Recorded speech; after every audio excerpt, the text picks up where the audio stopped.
CBS FM HD2, New York. Bart Scott. What the hell? Chris Carlin. Take a hike. We're good. This is Bart and Carlin Buckle your chin strap. We about to bang. on ESPN New York and streaming live on YouTube. Well. That was a rough one.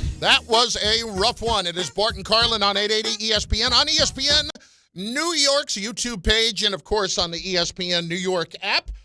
Bartholomew, that was not what I was looking for to start things out last night. Rough doesn't even begin to talk about the heartbreak that Yankee fans have had.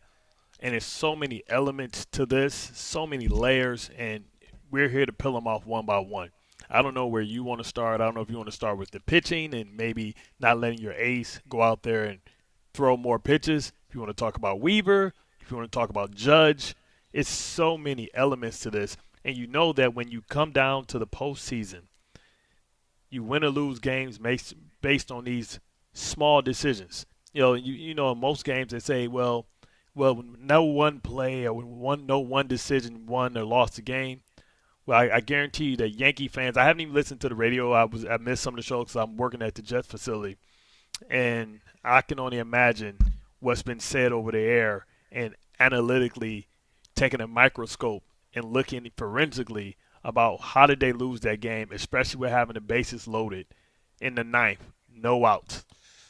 I think there's a few different things. And number one, everybody wants to blame the manager and nobody wants to blame the players, and I think that's stupid. I think that's incredibly stupid. Let's start there.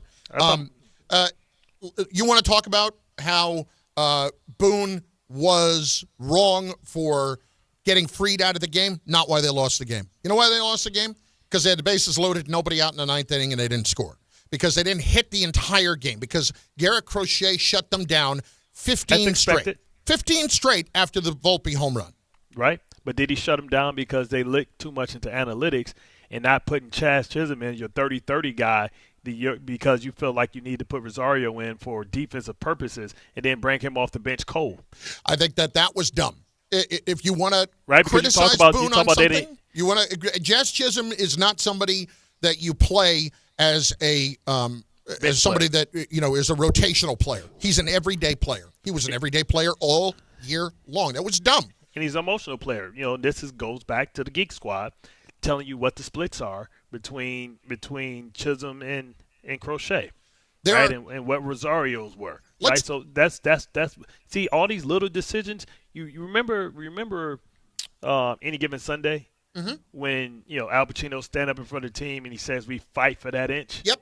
We claw for that inch. Red Sox clawed for the inch. We go for our fingernails and we for that inch, because at the end of the day, that's going to be the difference between winning and losing, living and dying, blah blah blah. And all these mini micro decisions. Once again, I thought that Cora outmanaged them. Yeah, I don't disagree. Let's take these one by one. All right. First complaint would be the fact that Chisum wasn't playing. To me, that was dumb. Right. And if it was about a lefty-righty thing with Crochet, it was silly.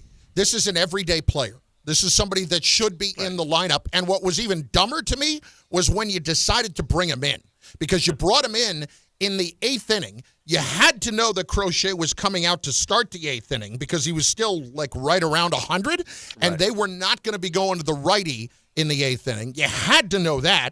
And then secondly, what do you know? It becomes Crochet right to Aroldis Chapman. So if that's your idea, well, it was flawed arguing at the beginning, and then it was even double flawed arguing later on. And what do you always tell me about bullpen games, why they suck? From the standpoint of what? What specifically do I always say? Because I'm too wound up now to remember what I say. I can't be held responsible for things that I say. We always talk about bullpen games because that means that every pitcher has to be on. Yes. Your pitcher was dealing, and he said and felt like he had more to give, and you politely told him, get Duran out and then we're good.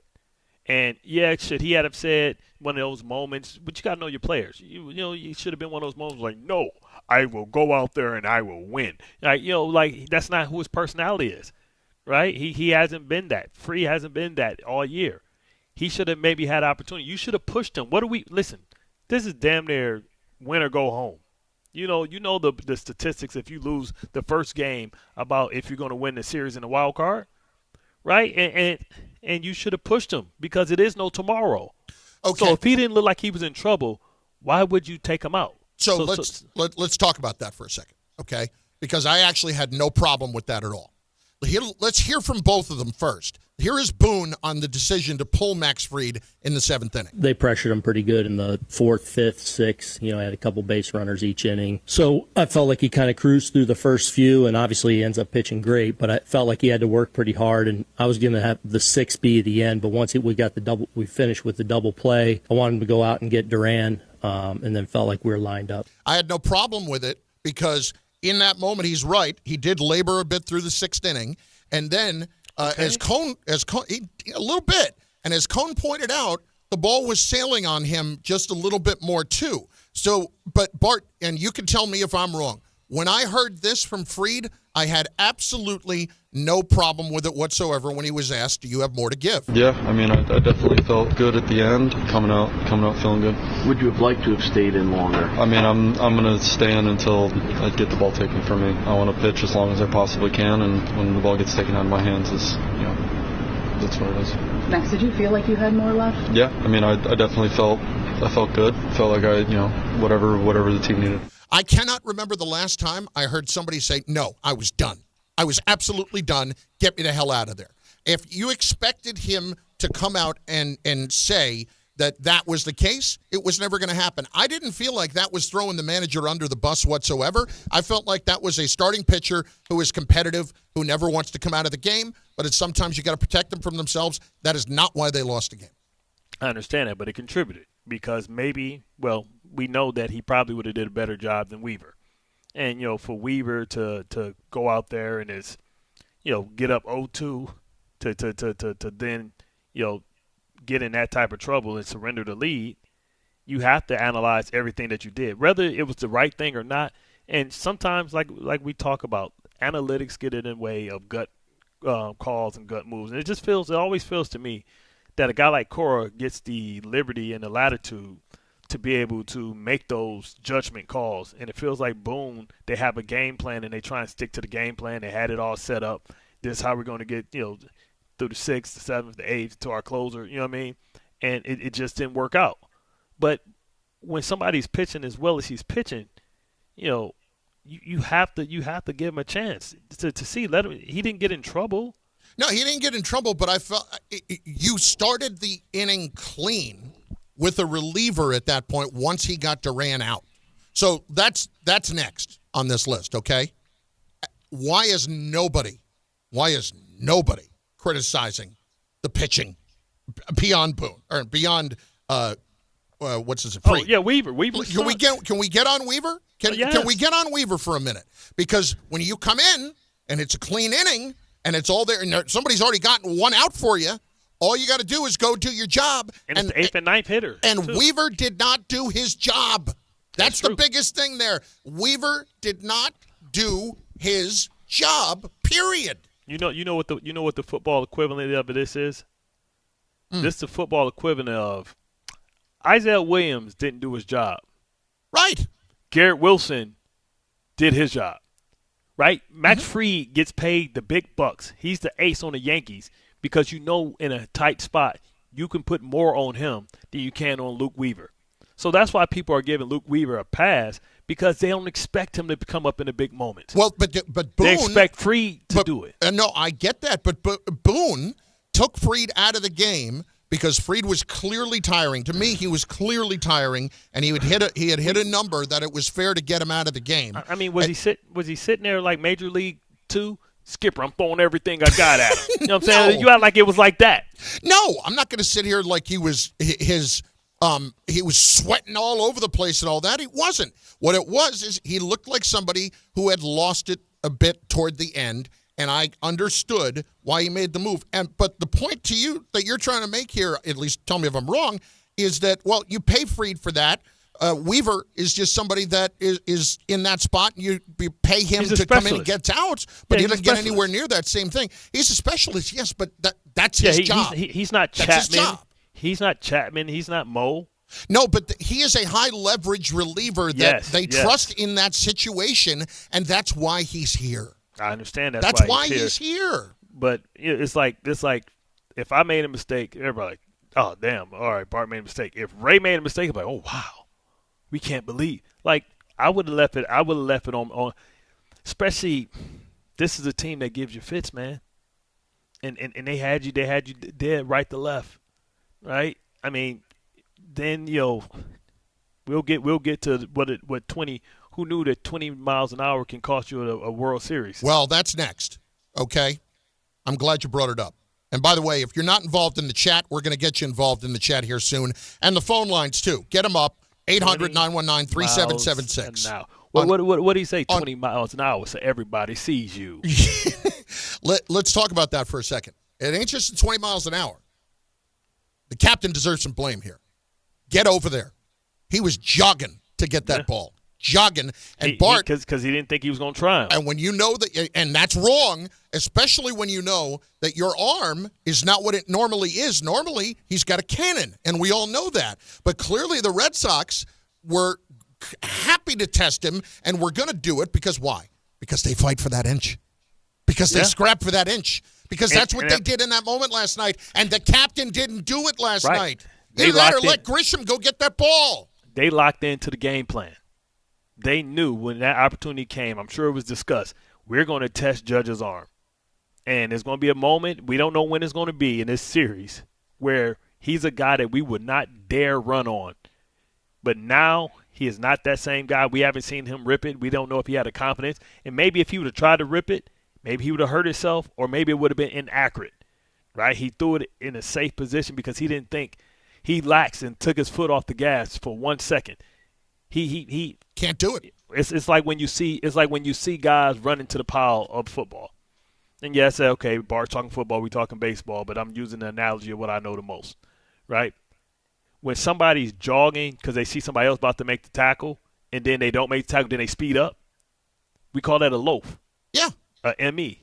And he, at the most pivotal time of the game, he had a mental lapse, not taking it and making sure that he intimidated the first base coach by showing the speed and urgency in which he attacked the ball.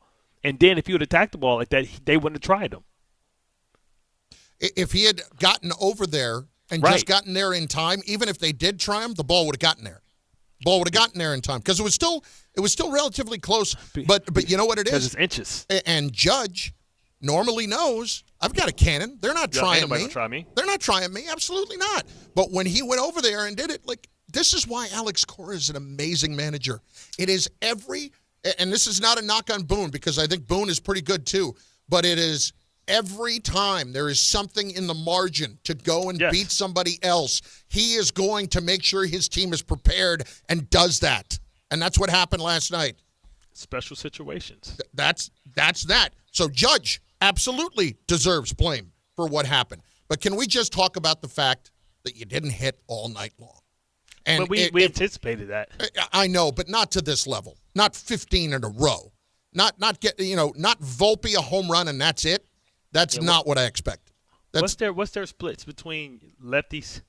Because I know for a while they hit much better against righties. They hit much better against righties, and that was part of the argument on Jazz Chisholm, which to me was just they're the guys that are your platoon guys. He is not one of those guys. Like, if you want to tell me that you want to go play Ahmed Rosario at third base, I'm good with that. I can't play Rosario and Caballero. I can't do it. Yeah.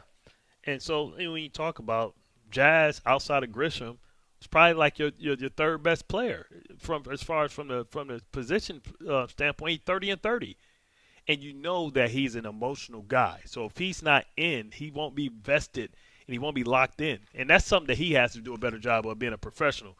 You can't whimper and cry. You got to be ready and mentally locked in. Thank you. So because, even with that, you can't. Sit there and pout. Thank you. After the game, with his back to everybody, come on. Stop it.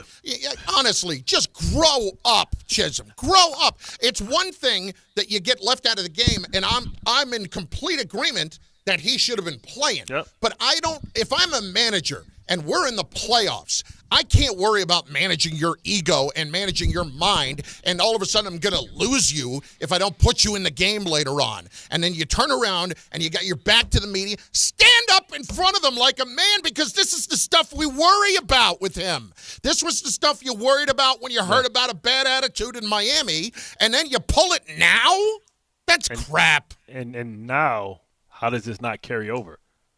Right?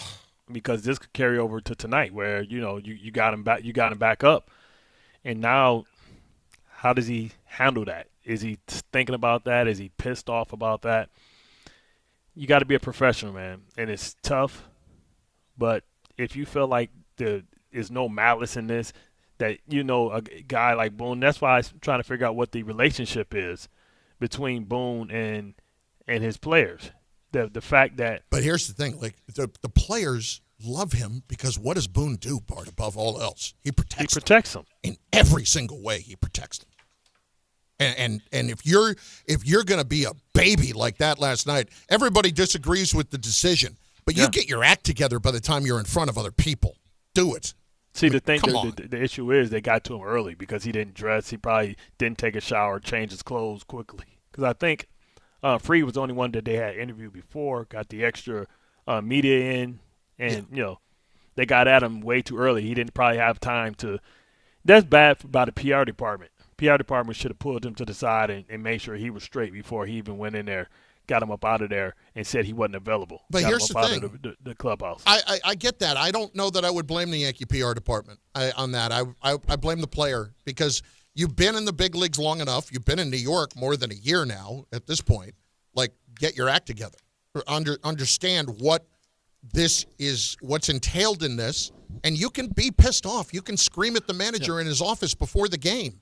That's fine. I want you to be a competitor, want to be out there, but don't act like a baby after the fact. You know what it reminds me of? Major League. When he called him to the back of the bus, Bond. Yeah. He's like, we're starting so-and-so tomorrow. I know it's your time to start in the lineup. And, matter of fact, can we hear from Chisum? Do we have Chisum in his outstanding here were a couple of his cuts. I don't know if I have the Sam Chisum thing right away, but not Sam Chisum. I know, but the other ones. I'll play the other ones for you on his reaction to not starting. This is 3 seconds. We got to do whatever we got to do to win, right? That's how I look at it. Oh, my God. This is 2 seconds on seeing his team struggle. I mean, it's always tough when watching when your team's down.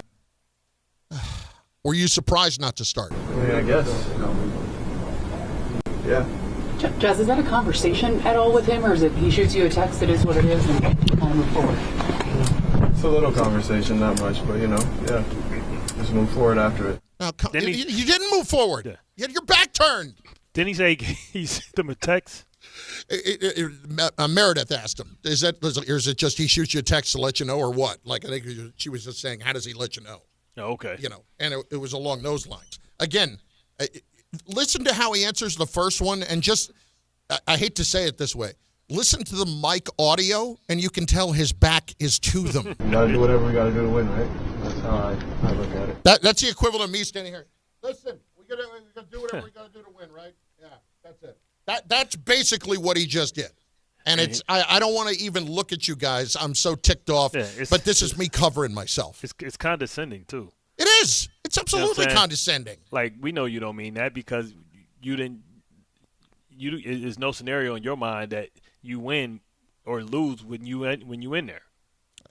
And that hurts. I mean, I remember sometimes, like later in my career, they're like, hey, Bart, man, these teams play a lot of 3 wides. We're not going to be in a lot of base, a lot of big sub, a lot of short yardage. So, we're going to start with, Smitty's going to start because he's going to do a lot more of the we're going to do our Spartan package. And that's tough. That's tough to hear and tough to deal with. But you handled it like an adult later on. Like, if you want to get pissed off in the cried moment. in the car. Yeah. If you want to be pissed off about it, I understand that. And you should be. You're a competitor. And it's speaking to where you are right now. But with Chisum last night, he's not wrong. He should have been in the game. But when it comes to that, like, you and your ego in that moment, that's not it. That's not it. It's everything else. It's, all right, how are we going to – what I want to hear from Jazz Chisholm is, all right, yeah, it happened. It's fine. Hey, manager's doing what he thinks he has to do. The best help us win games. Now we got to turn around and figure out how to win tomorrow. That's it. I wonder, was that really how Boone felt, or is that what the analytics said? Oh, I'm sure it was analytics. I'm sure it was something like that. And listen, I don't get too caught up in this whole thing, because if fans are now expecting things to change and you're going to get so upset about the analytics being involved, guess what, guys? They haven't changed it yet. It's been going on for years. And if you feel like these decisions are just getting made by the book, I did not feel like the Max Fried decision was just getting made by the book last night. I didn't feel like that. I felt like, especially because he was facing the bottom of the order, I felt like the Max Fried decision got made because let me get Duran and then I can get you out of here because you don't have a ton left and the ball is sailing on you a bit. And that's the disappointing part. It was the 8th and 9th hitter that killed them. I just, when that happens. I mean, their 8th and 9th guys stood up. I don't know what order that Stanton was in, and Chisum and Grisham. Hey, Grisham had been a hero all season. Absolutely. We applauded him. We're going to be truthful about the fact that Stanton can't strike out in that spot? I mean, but he ain't the only one that struck out. No, he's not the only one, but can we get a fly ball at least? He can't strike out in that situation. And it's not a knock on him because we know how good he's been in the playoffs before. Yeah. But should have never came to that. It should have never. They should have never got on base. Absolutely. Listen, they should have won the entire game. They did not hit the entire game. This is a reoccurring theme. Every playoffs that they've struggled in, it's been because of that. Well, this is now the last little bit I just want to point out. Bart, if you are anybody else, and the Yankees do understand this because they signed Fried after they didn't get Soto, and they signed Garrett Cole. Elite pitching matters. And if you're David Stearns across town, look at what Garrett Crochet did last night. They gave up 2 big-time prospects to get a big-time elite pitcher. That matters in the playoffs. That matters. Like, depth matters other times too, but you have to have somebody that you know you're going to hand them the ball, and they're shutting it down. And they're shutting it down. And that, to me, should speak a lot more about their problems, and hopefully he was paying attention to that. So it's all right there at 800-919-3776. We're on YouTube. Bart. Oh, it's more. Huh? What's more? Oh, there's a lot more. Shout out to Michael K, man. I thought he was cooking in the postgame. Yeah, he was. And to Michael's credit, he said it before the game about Chisum, about this is not somebody who is a rotational player or any kind of a guy that you're going to play against righties or play against lefties. That's not what he is. He's an everyday player, and he should have been playing. Michael was all over Boone on that one. I feel like they tried to get the I forgot the is it Flaherty or one? I feel like one of them tried to gang up on him. Like, come on, Mike. Like Mike was right there with them facts. Like, man, listen, I might not have played baseball, but I've been around it a long time, brother. Like, no, this is what it is, and this is how I feel. Absolutely. I'm glad he set him straight. Good for you, Michael K. 800-919-3776. Let's get it rolling. Lines are open. We begin with Lewis in Poughkeepsie up first on ESPN New York. Lewis, what do you got, man? What's going on, guys? I just have to say, for the past, now getting close to 10 years, it's the same thing. It's too much on analytics, too much trying to be cute in the postseason, just for the offense to go away. Every single year, it's the same thing. Yes, we could talk about, the going to Weaver. We could talk about the lineup changes, whatever. The fact of the matter is you scored 1 run. That's not winning anything. That's it. You got to do better. And every year this team falls up short. And I'm sorry, how long of a lead? Cashman apparently is GM for life. Do you not get that already, Lewis? Do you not get that? Like that's no. I've been telling my friends this for years now. This guy is I understand he's been great. And if we fire him tomorrow, he'll get hired, the same day. I understand all that, but how long are we going to allow Cashman and his philosophy to just come up short every year? I'm thankful they make the playoffs every year, but eventually you got to get over the hump, man. Do you? You don't anymore. You don't. No, that was eventually. You don't. It's changed, Lewis. Everything about this has changed. Every Yankee ideal that ever existed changed a long time ago. And the only way that Brian Cashman or Aaron Boone is ever getting fired is if they stop showing up. And if they win 75 games in a year. That's the only way that's ever happening. Because as long as they win 90-plus games, they're going to the postseason. It's a crapshoot. That's how we talk about it now. But not just that. Bart, we used to talk about this with John Mara, right?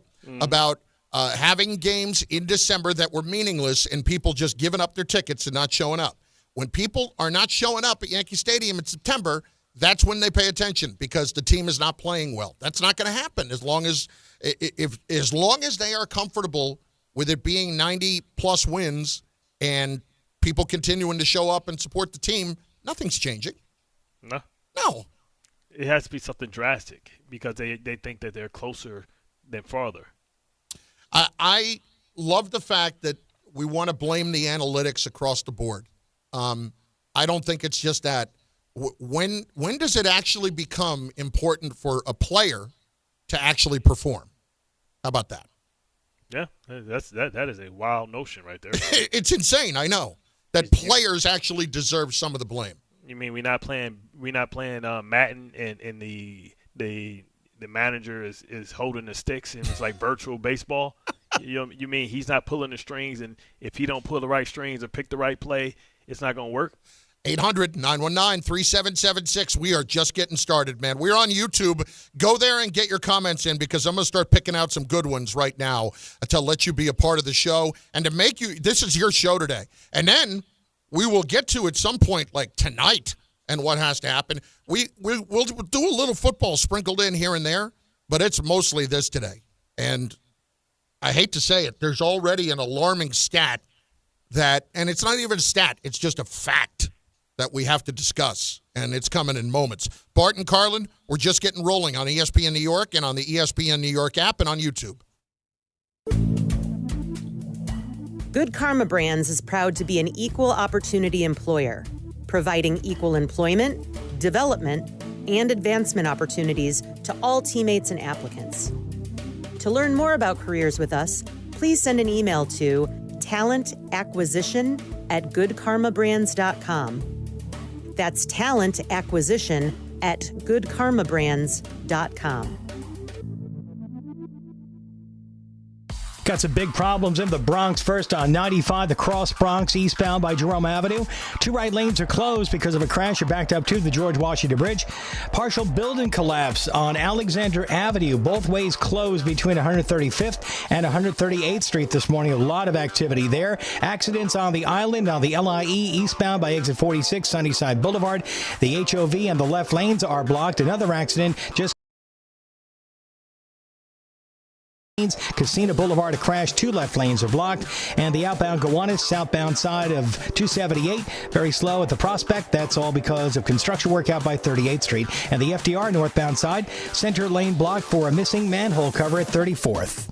I'm Bob Williams on 880 ESPN New York. 1877 Cards for Kids. KARS Cards for Kids. 1877 Cards for Kids. Donate your card today. 1877 Cars for Kids. KARS Cars for Kids. 1877 Cars for Kids. Donate your car today. Ready to get rid of that old car? Donate it to Cars for Kids. Call 1-877-CARS-FOR-KIDS to reach a friendly live agent. Donation's super easy, and your car can be picked up as soon as tomorrow. Call us now, 1-877-CARS-FOR-KIDS. That's Cars with a K to donate your car today. 1877 Cars for Kids. Donate your car today. Did you know you can donate real estate too? Go to carsforkids.org. That's carsforkids.org. Why do you go to Princeton Longevity Center? We go to Princeton Longevity Center because my husband's cardiologist told him having this exam saved his life. Because somehow 20 turned into 40, and now I need to take my health more seriously. The Princeton Longevity Center designed a program to keep me healthy and active, so 50 and 60 will be no sweat. Because even though my cholesterol is high, it turned out my arteries are clear. That's a big relief. Whether you want to make the most of your future years or just want peace of mind, you need the Princeton Longevity Center. Their comprehensive preventive exam combines the latest technology with caring experts to create your personal plan for staying well. Because I shouldn't have to wait an hour for a 10-minute physical. I go to Princeton Longevity Center because I get everything done in one day and take my results home with me. Find out why you need Princeton Longevity. Call 888-8000-PLC or go to PrincetonLongevityCenter.com. Call 888-8000-PLC. That's 888-8000-PLC. Every aspect of your business will operate better and faster with artificial intelligence. AI is a race, and companies that act first will win. Thrive Managed AI is your advantage over all your competitors. Thrive partners with you on a smart, secure AI strategy for your business. Then they deploy and manage it for you. Be first and win the race with Thrive Managed AI. Start with a complimentary strategy consultation at thrivenextgen.com/ESPN. That's thrivenextgen.com/ESPN. We are proud to serve our country, to serve our local communities, to wear the uniform, to be a soldier, to serve abroad when and where duty calls. We are ready to stand with our brothers and sisters to defend, to serve, to fight.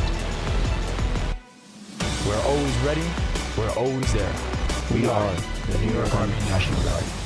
Sponsored by the New York Army National Guard. At Uline, they know going the extra mile takes hard work. For companies pushing to go further, Uline will go the distance with you. 24/7, they answer the phone to get you the shipping and industrial supplies you need. Business can move fast. Unexpected large orders, adverse weather, new safety guidelines, and changing economic trends. Uline works hard keeping 41,000 items ready to ship, minimizing detours on your way to the extra mile. Visit uline.com. Okay, I have to tell you, I was just looking on eBay where I go for all kinds of things I love, and there it was. That hologram trading card. One of the rarest, the last one I needed for my set. Shiny like the designer handbag of my dreams. One of a kind. eBay had it, and now everyone's asking, ooh, where'd you get your windshield wipers? eBay has all the parts that fit my car. No more annoying, just beautiful. Millions of finds, each with a story. eBay. Things people love. Your fantasy roster is set. The Smack Talk is heating up, and this season, ESPN Bet is giving you more ways to ride with your squad. Introducing the ESPN Bet Fan Center, where you can instantly link and bet on your fantasy teams right in the ESPN Bet app. An enhanced sports betting experience only from ESPN Bet, the sports book for sports fans. Make the connection today with ESPN Bet Fan Center and the ESPN Fantasy app. ESPN Bet Sportsbook. Download the app today. Must be 21 plus. Gambling problem? Call 1-800-GAMBLER. Terms and conditions apply. See app for details.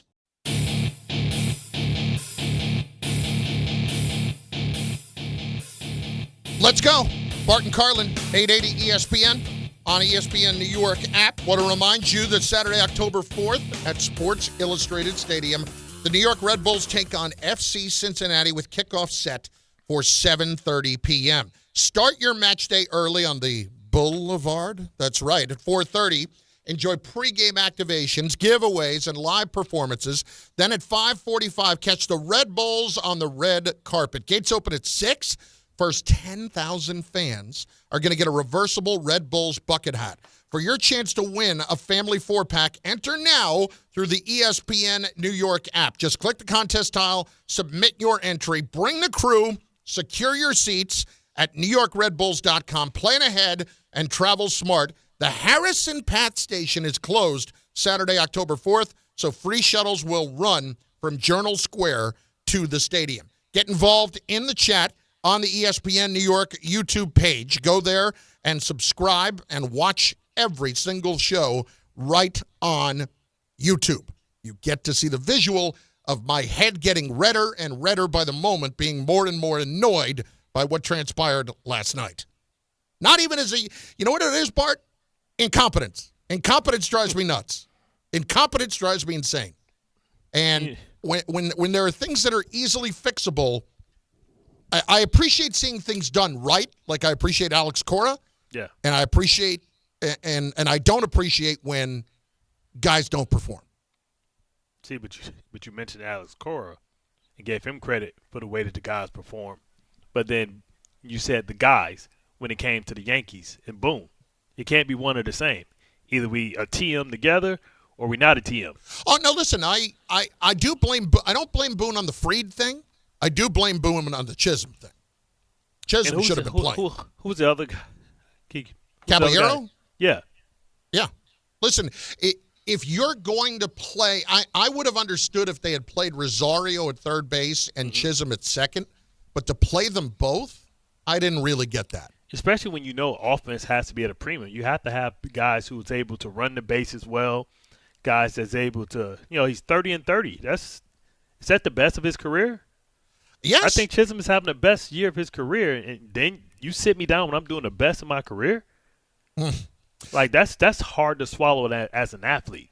I've come through, outside of Grisham, probably more than anybody. Listen, he had a terrific season, and it did not make much sense whatsoever. Here's a couple of the comments coming in from YouTube. If you don't trust your number one ace to go 7, then there's not much faith in your rotation. Now, it doesn't have to do with that. You have to trust your eyes and what you're seeing. And when David Cohn tells you he can see that he's losing it a bit, I trust that.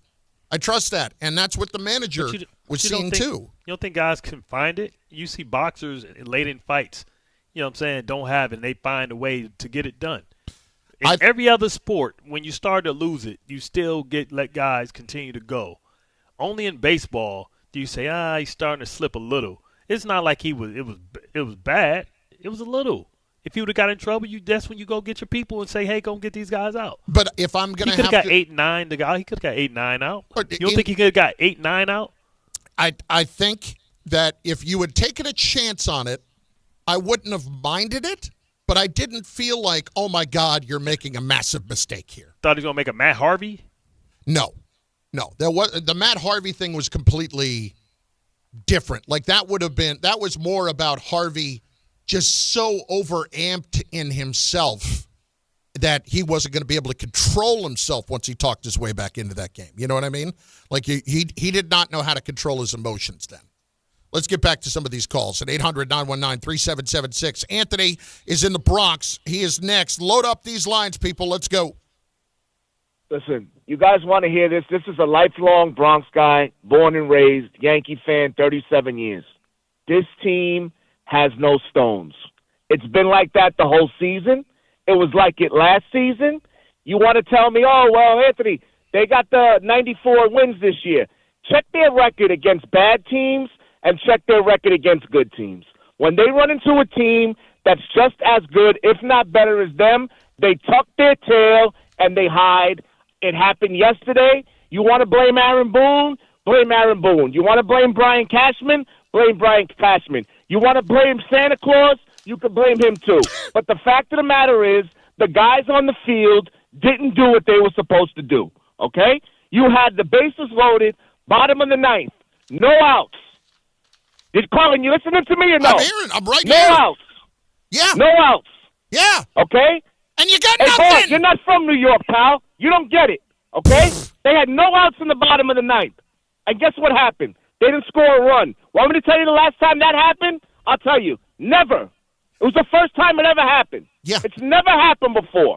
Good for you, Anthony. You can cite stats that we've all seen in the last 18 hours. Good, great job. Why does he think I don't? Oh, my God. I don't understand. I played here. I understand. And we just said they didn't get any hits all night. They didn't do anything offensively. And they had the bases loaded and nobody out and did not score. We just said all of that. Well, that's the frustration. That's the frustration. And if you ask yourself in that situation, who would you want up? You would definitely say Stanton and Grisham. I don't know any Yankee fan that wouldn't have looked in that moment and said that. Say, man, we're going to get one. We're going to get a base hit. Somebody going to give us one. And listen, Judge came up, hit the first pitch, hit a rocket. It was a base hit. What's going to happen? It happens. And that's I'm sorry it wasn't hit 500 feet. Yeah. That's what happens when you're trying to pass the baton, and then the last three was trying to circle the bases. And nobody can get that. Listen, I get on Stanton. Should just put bat on ball. I get on Stanton for striking out. I can't get on him that much, but that because of his history. But in that moment, you have to find a way to get the bat on the ball. You have to. It was all about that too. It wasn't about hitting a home run. It's about making contact, hard contact, and hopefully it finds a hole. Jose in Brooklyn is next. You okay, Jose? Listen, we giving y'all a pass with the volume and how amped up he was, but man, listen, not my fault. You know what's crazy? Tom been real quiet today. We'll get to Tom. Don't worry. So thank you guys for taking my call as usual, Bart, Chris. I'm annoyed, and the reason I'm annoyed is because it was like literally watching every Yankee failure just pretty much in its microcosm, where they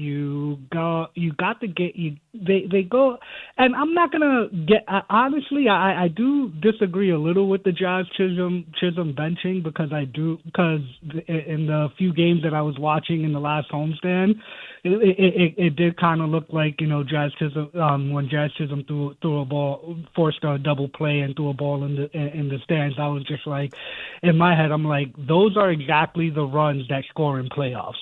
Because it's never, because people are right. The pitching is too good to string 6-7 hits in a row.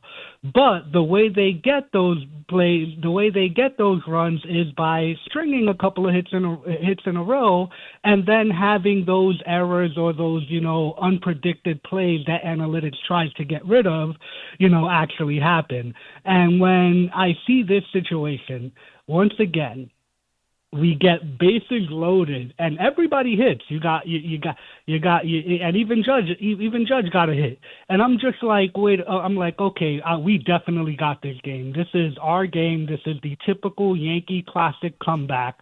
And just to pretty much have that kind of subside, it was the biggest disappointment. It's annoying. And by the way, I do blame Weaver, but part of the reason does have me blaming this analytic collaboration is because Weaver has been horrible all September. And for some reason, in their need to try to get him right and fix him, they still couldn't see that he was not good. So this was not a spot for him. That's why they gave him, for whatever reason, they still have their faith in him, and they gave him a clean inning with an out that they had already gotten. So Weaver's got to perform. That's it. But the theory that we heard that the numbers look good and stuff like that, but you have to consider the competition that they played on and the people that they ended with. 3 games with the Orioles, then a 3-game series with the Sox, then a 4-game with the Orioles, and then 3 games with the Twins, and then they had the Sox, which they lost 2 of those. I mean, lost 1 of them. But then they had Detroit, right? So, sometimes you can get bloated stats. Remember a couple years ago when the Steelers were 11-1, and we were like, nah, man. Yeah. They're not good. Yep. So, sometimes that's why the numbers don't have nuance to them. When you put in stuff in the calculator and you put the numbers in, it don't have nuance. It doesn't have the strength for the person that you're going against. Here's the biggest argument in all of it. It has a place. It should not be making the decision itself. That's it. Chad GPT shouldn't be running your life. 800-919-3776, 800-919-ESPN. Who are you blaming for last night? Let's go. Bart and Carlin will do a little football in a moment, but we will also be riding the Yankees all day long and also getting back into what they need to do tonight to try to find a way through against Bello and the Red Sox on ESPN New York and on the YouTube channel for ESPN New York. D'Agostino, law, bite back. I'm injury attorney John Ryan D'Agostino, nicknamed The Closer, continuing D'Agostino & Associates' legacy of helping the injured for over 35 years. My father, John D'Agostino, built this injury firm to help accident victims. This is John D'Agostino, and this is a family firm. For us, it's about doing what's right and making sure somebody pays for your pain. Call us first at 1-800-BITE-BACK. That's 1-800-BITE-BACK. They call me The Closer because big or small, in court or out, I'm fighting to get the job done, to win, to get you every dollar you deserve. D'Agostino & Associates has offices throughout New York and New Jersey and will come to you. I've been there and I'll be there for you.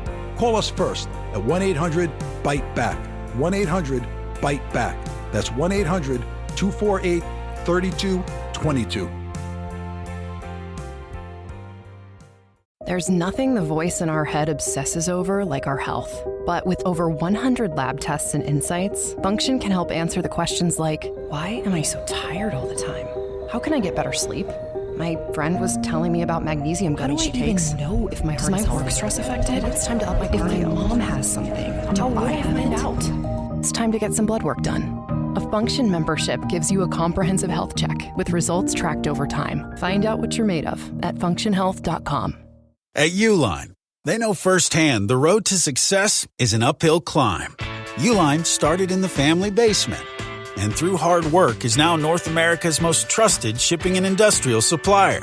They get what it means to have the support of reliable, hard-working partners. So they keep 41,000 items ready to ship. Whether your company is still in a basement office or expanding cross-country, Uline will be there on your road to success. Visit uline.com. We are proud to serve our country, to serve our local communities, to wear the uniform, to be a soldier, to serve abroad when and where duty calls. We are ready to stand with our brothers and sisters to defend, to serve, to fight. We're always ready, we're always there. We are the New York Army National Guard. Sponsored by the New York Army National Guard. Progressive presents Employee of the Month. Small Business Edition. Today's recipient from Terry's Tiny Homes, Terry! Sure, as the only employee of her company, Terry was probably the front runner, but saving money getting personalized discounts with a commercial auto quote from Progressive, well, that gave Terry the edge. Over Terry. Terry! Keep awkwardly chanting your own name, Terry. You deserve it. Woo! Be your own Terry. See if you could save in as little as 8 minutes at progressivecommercial.com. Progressive Casualty Insurance Company and affiliates. Discounts not available in all states or situations. The holiday season is here, and businesses are hiring for all kinds of seasonal roles. From haunted corn maze staff to real bearded Santas, skilled, experienced workers are in high demand and hard to find. Whether you're hiring for one of these roles or any other role, the best way to find the perfect match for your role is on ZipRecruiter. ZipRecruiter's matching technology works fast to find top talent. No wonder it's the #1 rated hiring site based on G2. Try it free at ZipRecruiter.com/sports. That's ZipRecruiter.com/sports. In the city that never sleeps and never stops talking sports, ESPN New York is always on. Now you can live and breathe everything New York sports wherever you are. On your radio dial, on the ESPN New York app, and streaming live on YouTube. However you watch or listen, ESPN New York is always on for you. Hear us, stream us, watch us. This is ESPN New York.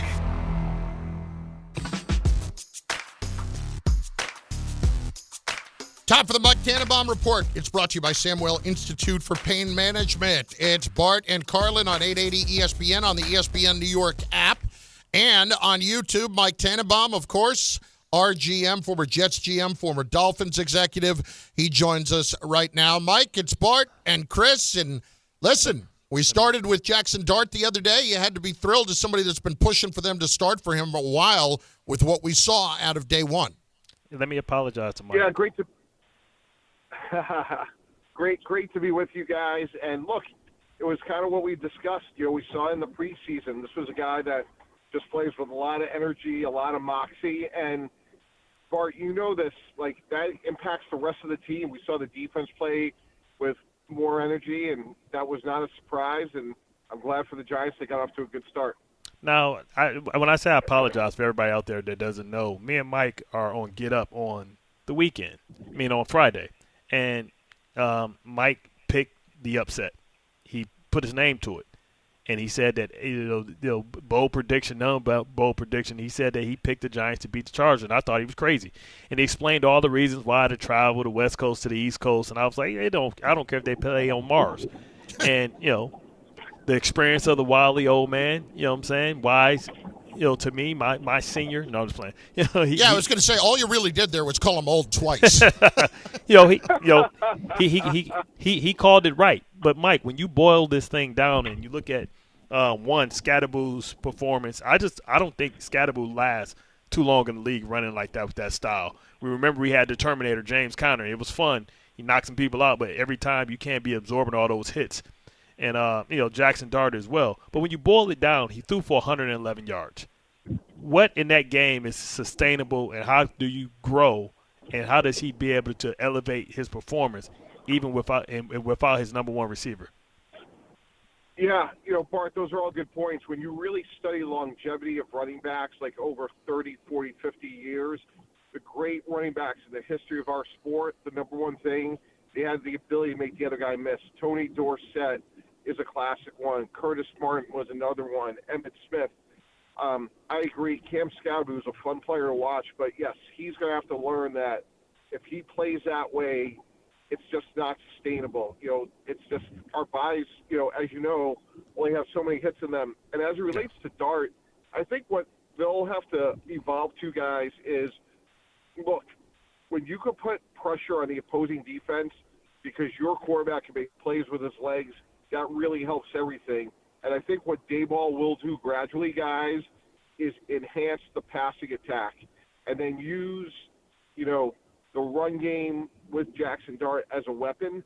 To be candid, I was a little surprised that we didn't see more of a spy, specifically with Derwin James, who's one of the better players in the league. And look, as you guys know, the more he plays, the more tape that'll be out on him. But I think the way you have to do this is you have to use him as a weapon running the ball, but in a measured way, because as you're saying, Bart, if not, he's going to take a ton of hits as well. Mike Tannenbaum is with us, ESPN NFL front office insider. Mike, what impressed you the most about him the other day? What concerns you the most about him the other day? I think it's the intangible, Chris, of you watched him come out and he expected to win, and that's just the way he is. And the reason I like it is I think he does it in a very authentic way. It's not manufactured. He has a lot of confidence, and I think players really feed off of that. And then kind of like what Bart alluded to, Chris, I don't think the way they won that game is sustainable. If we got into the Eagles, the Eagles had 0 passing yards in the second half. That is not sustainable. So, again, we saw Brian Daboll really develop Josh Allen. Now, look, Josh Allen was going to be a great player, but I think you're going to have to figure out a ways without Malik Neighbors to get the ball out of the quarterback's hands, short passes, run after catch. Maybe you become the best screen team in the NFL, but you're going to have to build on this offense that continue to win, because to throw for 100 yards, guys, that's not going to get it done. Mike, let's spend a minute on what we saw from the Jets the other night. Look, I get it. We're early in this process, but if you're an executive and you're watching that, it has to be alarming, no? Well, yes and no. There's certainly things that, have to get cleaned up. The pre-snap penalties, Aaron Glenn would be the first one to tell you, that's an area that I'm sure they're going to focus on. And you hate to go back to one play in any game, but I just think about if Braylon Allen scores on a first drive, the whole complexion of the game could be different. The other things, guys being open on defense, that has to get cleaned up. I think that will. So, again, the classic example was Tony Dungy. Started off 0-5, became a Hall of Fame coach. And, again, I'm not saying that they're winning the Super Bowl anytime soon, but I think we just got to be patient. I believe in Aaron Glenn and what he stands for. It's not going to happen overnight. And I think the good news, if there's any, Chris, is more than you, Bart, or myself, Aaron Glenn's not going to stand for those same mistakes, and that's why I think we'll start seeing progress here soon. Well, when we talk about accountabilities, which what he talked about, you cut Xavier Gibson for fumbling the football and essentially saying you lost the game. Your hand-picked guy that you brought in, I believe from Detroit, right, Isaiah Williams, he not only fumbles, he fair catches the ball on the 2-yard line. So if you're staying with that theme, do you think that he should be able to stay on the roster, especially because Xavier Gibson gave them more in terms of being a receiver? Yep, no, that's fair, Bart. I think there's context in terms of where they were with Gibson, and there's probably a lot of conversations we don't know about. I just think generally, Bart, we're going to see levels of accountability, people getting benched, other guys playing more. So I don't think it's just going to be, at the punt return position. Mm-hmm. I just think when you look at Aaron's track record at Detroit, he developed a lot of young players. He won, you go back a year ago, with a lot of players once they lost Lee McNeil and Aiden Hutchinson, amongst others. So I don't think he's scared to play young players. I think we'll see that more and more. Mike, I got one last one for you. We've been obviously a lot into the Yankees today, but just on something that was announced this morning, that Flacco is getting benched and Dylan Gabriel's going to be the quarterback in Cleveland. I ask you this because we worked together at the draft, and we're living through the Shedeur Sanders stuff as it happened. What does this tell you about Shedeur Sanders in Cleveland? All right. Chris? There we go. I got you now. Hey, Chris? I lost you for a second. Okay, yeah. Well, yeah. What was it about the draft and Dylan Gabriel? That we were working together. We saw the Shedeur Sanders stuff play out. So Flacco gets benched today. They're going Dylan Gabriel. What does this tell you about Shedeur Sanders in Cleveland? I don't think much yet. Let's see how Dylan Gabriel plays. I think they're just sort of, to be candid, I thought Dylan Gabriel played better than I expected in the preseason. I just think his height and athletic limitations doesn't portend well for a good NFL career. So, look, it's October 1st. I think by the end of the season we'll see Shedeur. So I think they're sort of just going like as is, like 1-1 in the third round, 1-1 in the fifth round. So I think more to come. But, guys, you know what's remarkable? I tweeted this earlier. If Lamar Jackson's out with a hamstring injury, the starting quarterbacks in the AFC North right now are none other than Cooper Rush, Dylan Gabriel, and Jake Browning, along with a aging Aaron Rodgers. Woof. Oh my God. Sounds like the beginning of a joke. Four quarterbacks came into the game. Yeah, did they walk into a bar? Yeah. But, guys, you know what's amazing? It's October 1st. Yeah. What's that going to look like on November 1st? Like, there's no way, if you're Cincinnati, you could keep trotting out Jake Browning. You just can't do it. Like, you talk about going to the stadium with no hope. Look, he played well a couple of years ago, but for whatever reason, he hit the wall, and they have scored 13 points in 2 games. Yeah, you're going to lose T. Higgins. Hey, question, too, because, of course, I want you to be able to push this on TV. Trey Henderson. Now, not getting the productivity, he's got 2 sacks. He was leading the league in pressures. But their defense can't stop anybody because they can't play with the lead. Trey Henderson traded to a contender. You think that's a good move with him having a 1-year deal, being a free agent next year? Do you have to trade for him and then sign him? And if so, what is his value? Because I'm going to talk to him later. Yeah, I think someone absolutely. But I think the other way to look at this, Bart, if I was Cincinnati, let's give them credit. They signed T. Higgins, they signed Chase, they solved Trey Hendrickson, although that was bumpy. Why not? Yeah, but why not go get a quarterback? Why not go get Russell Wilson? Why not go get Jameis Winston or Kirk Cousins? Given where the AFC North is, like, before I give up a great player in Trey Hendrickson, I'm exhausting. Can I go get, one of those quarterbacks for a 5th or 6th round pick? So I just think it's so dire, where they are right now with Jake Browning. So because once you trade Trey Hendrickson with Burrow out for the year, presumably, you're basically saying the season is over. And I just don't know if you want to do that so early. So to me, I would try to see if I could go get a quarterback. And if the quarterback plays B- with receivers, you're going to be in every game. Mike, appreciate it. We'll talk next week. Thanks, guys.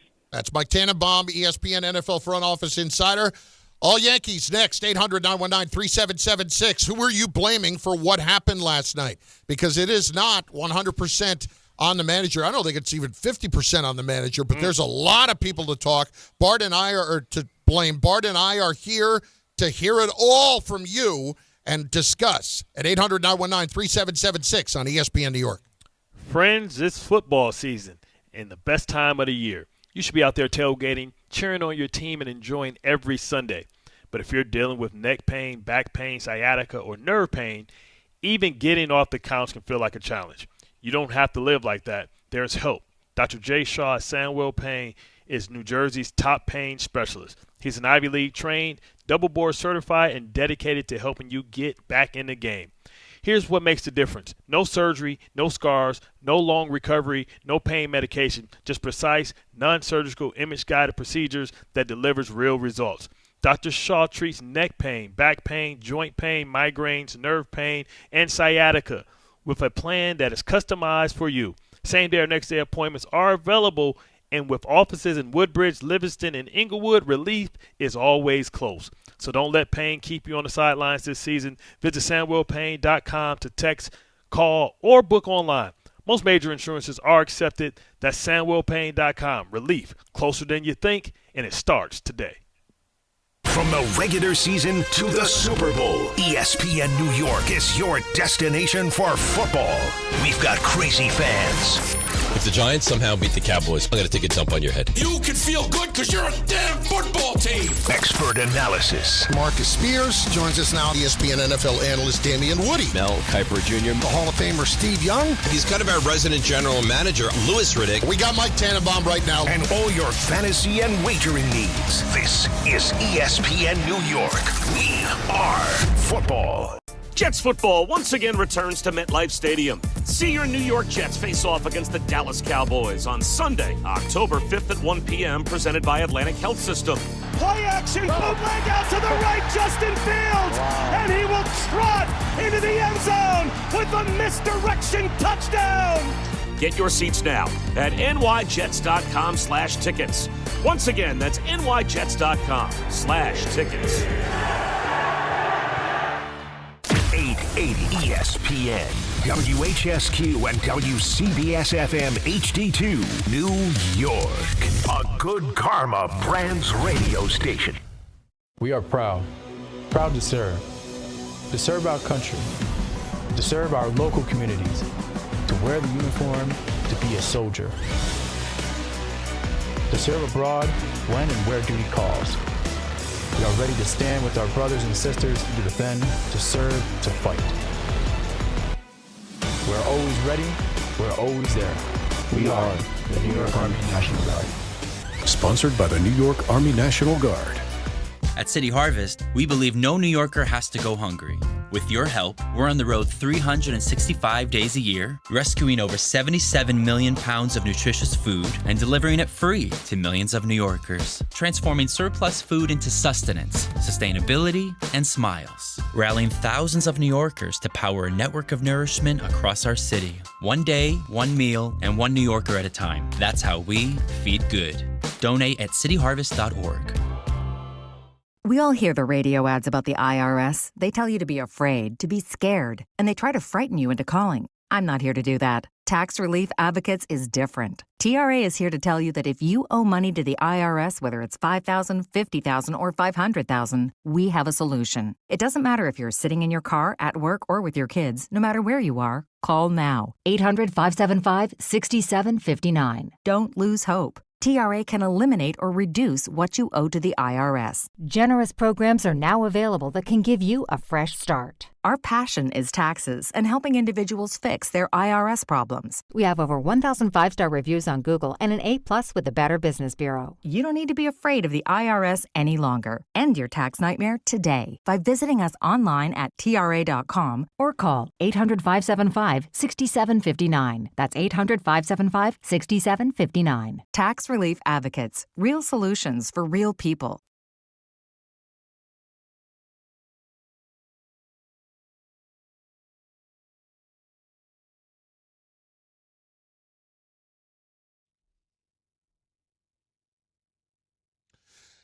It hasn't been pretty this morning, as you would imagine.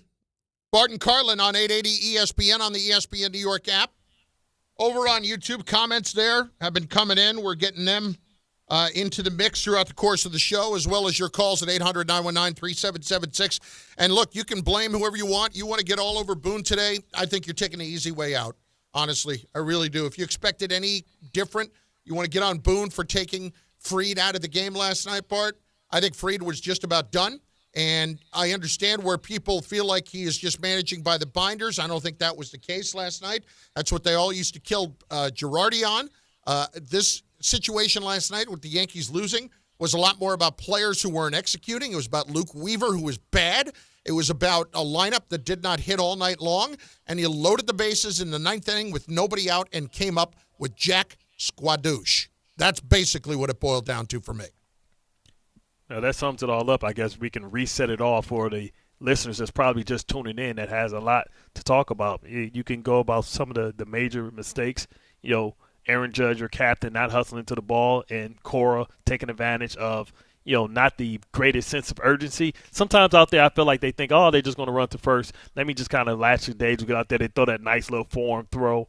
And, forgetting that he was hurt. And coaches pay attention to that. Yeah. It's like understanding when somebody's left ankle is messed up. Hey, hit him on the left side. Yeah. Or things like that. Cora knows that the Yankees have a wounded bear, and they took advantage of it at the most inopportune time when nobody was thinking about it, when the game was on the line. They remembered the scouting report. And Judge is in a Did anybody ask Judge about that, by the way? Let's see if I have any sound here from Judge. Because for all the things we're talking about, that was a huge play. Making that a double. You're right. No, but nobody talks about that. For nobody to ask him, for him to get on a, hey, how's the elbow feeling? Hey, do you wish you would let Grisham go get it? Or, you know what I'm saying? Yeah, I don't see it on our board. I don't see it on our board here. I don't know if we have any, but I haven't seen anything as of yet. I didn't hear any sound from Judge. I've got a couple of things. Here he is on wasting Fried's performance. That's a tough one, especially when he comes out there, does his job, kind of keeping their offense at bay for a while. You got to pull away with those wins. But we just couldn't. We got the one run early, but we got to be able to put a couple more runs in there and kind of put them away, especially when he's on like that. Here he is. Thank God he came through, right, in the ninth. Listen, Fried was very good, and Judge had a couple of hits, but that one spot, he has got to be running. He cannot be jogging over to get the ball when his arm is not right. Or you make sure that Grisham is handling it. Here he is on facing Crochet. He's the best pitcher in the game. He's going to work all his pitches, work a little bit more off speed in there early on, but we got the Volpe homer, but couldn't really, and we got guys on there do much after that. Okay, I don't know that we have to go best pitcher in the game. Yeah, I hate when we get fixated because that's the first thing I heard. I said, "Did you see Screwball yesterday? What the hell you mean?" You know me, the Detroit Tiger, come out at me, man.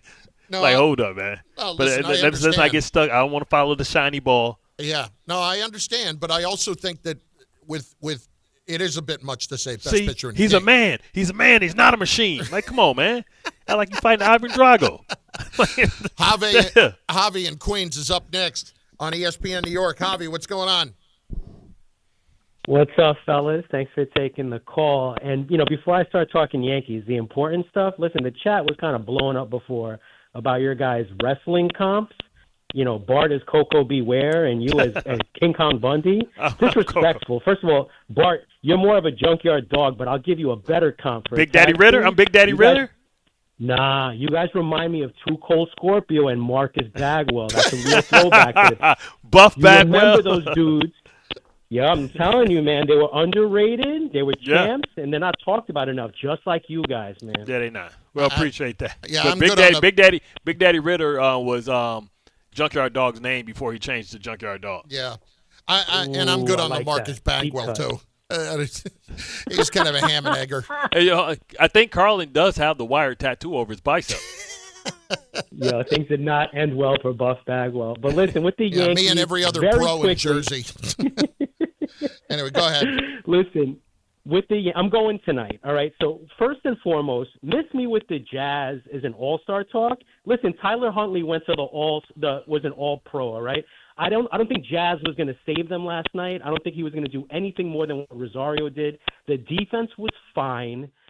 You probably would have been better served keeping Rosario in there for that at-bat against Chapman. But what I'll say is the game was right where they wanted it to be, right? Fried pitched very well. They had a lead. The bullpen failed, and then they had the bases loaded with their quote-unquote best playoff performer, right? The Yankees had the game where they wanted it to. They didn't execute. But I'm going tonight. It's hard to put all my belief in Rodon, but I'm going to do it, and I believe the Yankees will score at least more than one run tonight. I think the Yankees are going to, from an offensive standpoint, they're going to do it today. Way to set the bar high. I think we're going to score more than one. I think they're going to bust out. We're going to score more than one.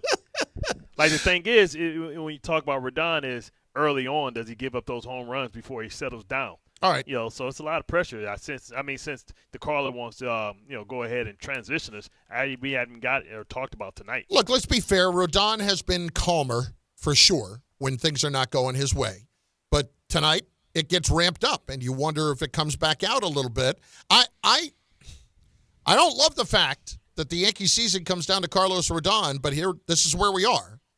This is unfortunately where we are. There are a couple of things here I want to get to in the YouTube chat. First of all, the quote from Judge on last night, okay? Judge was asked if he was surprised that Sogard went to second on the play. No, he's quick. Hit it in the gap. Splits me and Grish. Not surprised at all. Then he said, was that the hardest Judge can throw right now? Yeah, I'm definitely trying to get in there and make a play. Definitely didn't want to overthrow. But he's quick. Got in there just trying to make a play. No, I don't want to buy this crap. But here's the thing. Bart, you know this. When you're an athlete and you have traits that are on an elite level, you know when they are performing at an elite level and when they're not. Yeah. And Judge knows he has a cannon. For him to sit there and say, I didn't want to overthrow him, that's crap. Right. So that's crap. Tell me this. I think they measured it at 73 miles an hour, something like that. It was 73, and he normally throws somewhere between 88 and 90. So what MPH do you think would have got him out? I think running harder would have maybe gotten him out. Let's just say he didn't want to overrun it. He didn't want to do anything like that. If he had been at full strength, I think he might have gotten him out. No. But what I'm saying is, we know he's not at full strength. Right. But maybe he had more in him than 73. Let's just assume that he has that if he had to. What my MPH, because it was still close. Yeah, are we talking 82? 82? Something like that? I don't know. I'm not a scientist. What the hell do I know? What, 8 miles less? Probably. Bottom line, for me, the bigger problem is that when you know you have a bit of a deficiency or a bit of an issue, you got to make up for it in other ways. And that's either Grisham should handle this, it's the best play, or I need to get over there faster. And I know it's hard to criticize Judge. Sorry. Get over there. Get there. Nobody's beyond reproach. No, absolutely not. Mark. Especially when it comes down to this, that we talk about the inches. Mark, Charlotte, North Carolina, up next, listening on the ESPN New York app. Mark, what's going on? Hey, how you doing, guys? Thanks for taking the call. You got it. I just want to give a shout-out to playoff baseball, man. I mean, what a stressful game last night. 1-0 through 6. Never an easy spot to be in, but honestly, my expectations of this team going into the playoffs are either we lose in the first round to Boston or we go all the way to the World Series. That's kind of how we've played all year. We either score 10 runs and hit 6 dingers, or we get blanked and have a no-show game like we did kind of last night. But honestly, to blame someone, I blame Garrett Crochet. I buy what Judge is saying. He is the best pitcher of the game. I know you like Skubal, Bart, but Skubal can get had. Crochet, listen, he's in the discussion. Get had. He's in the discussion. Let's put it that way. All right, and he's a great pitcher, and it was now. I don't know one Yankee fan that was truly worried about the Red Sox as a whole as much as they were worried about Garrett Crochet. Yeah, agreed. And the Red Sox have had our number, but going into tonight, without Crochet on the mound, anything is possible. We got 2 games left at home. How are you feeling? Again, but my expectations are medium. What's the temperature? Do you think they're going to win? If they win tonight, do you think they win the series, or they win one and lose the other? I don't think anything, honestly. I just hope that they can win tonight and make it to 3 games and see what happens. Again, my expectations are very, very – they're simmering right now. I'm not getting too high right now on this team just because of the way we've played. I know we won 8 straight to end the year, and that's great, but it's playoff baseball. Every pitch matters. Every decision Boone makes is going to be scrutinized. I would have loved to see Ben Rice get at least an at-bat last night. He's been one of our hottest hitters. But again, but you're look at how that game was playing out. If in the 8th inning, if it was clear that it was not going to be Crochet right to Chapman, then I think Ben Rice would have gotten a at bat against Whitmer. But wouldn't you rather Ben Rice get an AB over Austin Wells against Crochet in that spot? I didn't have a major problem with it in the moment. Let's put it that way. I didn't have a major problem with it in the moment. And the fact that, like, people were complaining about, well, maybe Rice should have been catching in the first place. The Yankees just dangled that out there a week or two ago just to see what it looked like with Rice, with what's his name on the mound, with the Fried on the mound. So they just dangled that out there to see what that was going to look like. And it didn't look awful, but clearly they weren't comfortable enough where they were going to play Rice in front of Wells, and they thought that the good outweighed the bad there. Yeah. Let's hit, how about Tessa? Tessa's up next in West Caldwell. There she is. Still Guys, don't make fun of my voice again. I can't get it better. It's okay. Because We're I not was going to do yelling that. Yesterday at the game. You do what you're going to do. I know I sound like a man, but I apologize. It's okay. Early. Don't apologize. But, you do you. I sound crazy, though, but Barry, it's okay. Barry White? But anyway, Is this Barry White? Don't get me starting to sing Secret Garden out here. You know, that was my favorite song. All right, thing. Quincy Jones.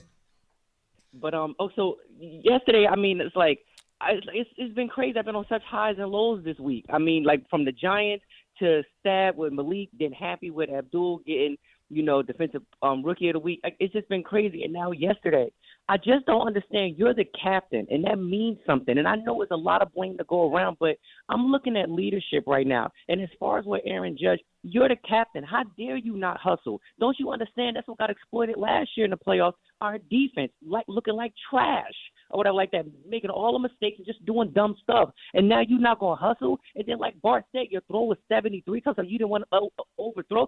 My dude, you underthrew. Like, you understand what I'm saying? If you would have hustled and maybe threw it a little bit more of a faster, velocity, maybe you would have got him. But that was that go-ahead run. And then again, you come into the bat not connecting the way you're supposed to. What is going on? It's like a button. Like, it's like the switches down. It switches off. The light is off with him. It's like the doors is closed. We're closed for business when it comes to the postseason with Aaron, and it really bothers me. And that's why. Just one more thing, Bart. When they had them discussions about Jeter and him, that's what bothers me, because Jeter showed up every time in the postseason. And how many years are we going to go through this, guys? How many years? Listen, I hate to invoke Jeter in this, okay? But that's the difference between Jeter and Judge. Judge is 10 times the player that Jeter was, period, in terms of ability and all that stuff. I mean, you just think about the play in Oakland. Jeter made that play, and what is it based out of? Purely made out of hustle. That's it. That's it. Will before skill. And I don't think that Judge is sitting there like purposely loafing. I just think he took it for granted, and he got burned. He just assumed, all right, we giving up a single. Yeah, exactly. He thought he was giving up a single, and then what do you know? It turns into a double, and then the next batter, that's two runs. And even with him taking a hack at it with the hard hit ball, it's like he was trying to move it over. He wasn't trying to be the hero. You know what I'm saying? Yeah. He wasn't trying to hit a home run. He was he hit the ball hard. Yeah, I'm saying, is that the guy that you want to just try and hit the ball hard, or that's the guy you want to try and hit a home run? Because Stanton and Chisum, they were trying to hit home runs. I agree with that. So I'm watching that, and this is how bad it is. And Tom, I want to bring you in on this for a second. Oh, Tom's here today? He is. He's been awfully quiet. Been a rough day for Tom. First of all, Tom, where are your emotions at today, Yankee boy? Oh, thank you.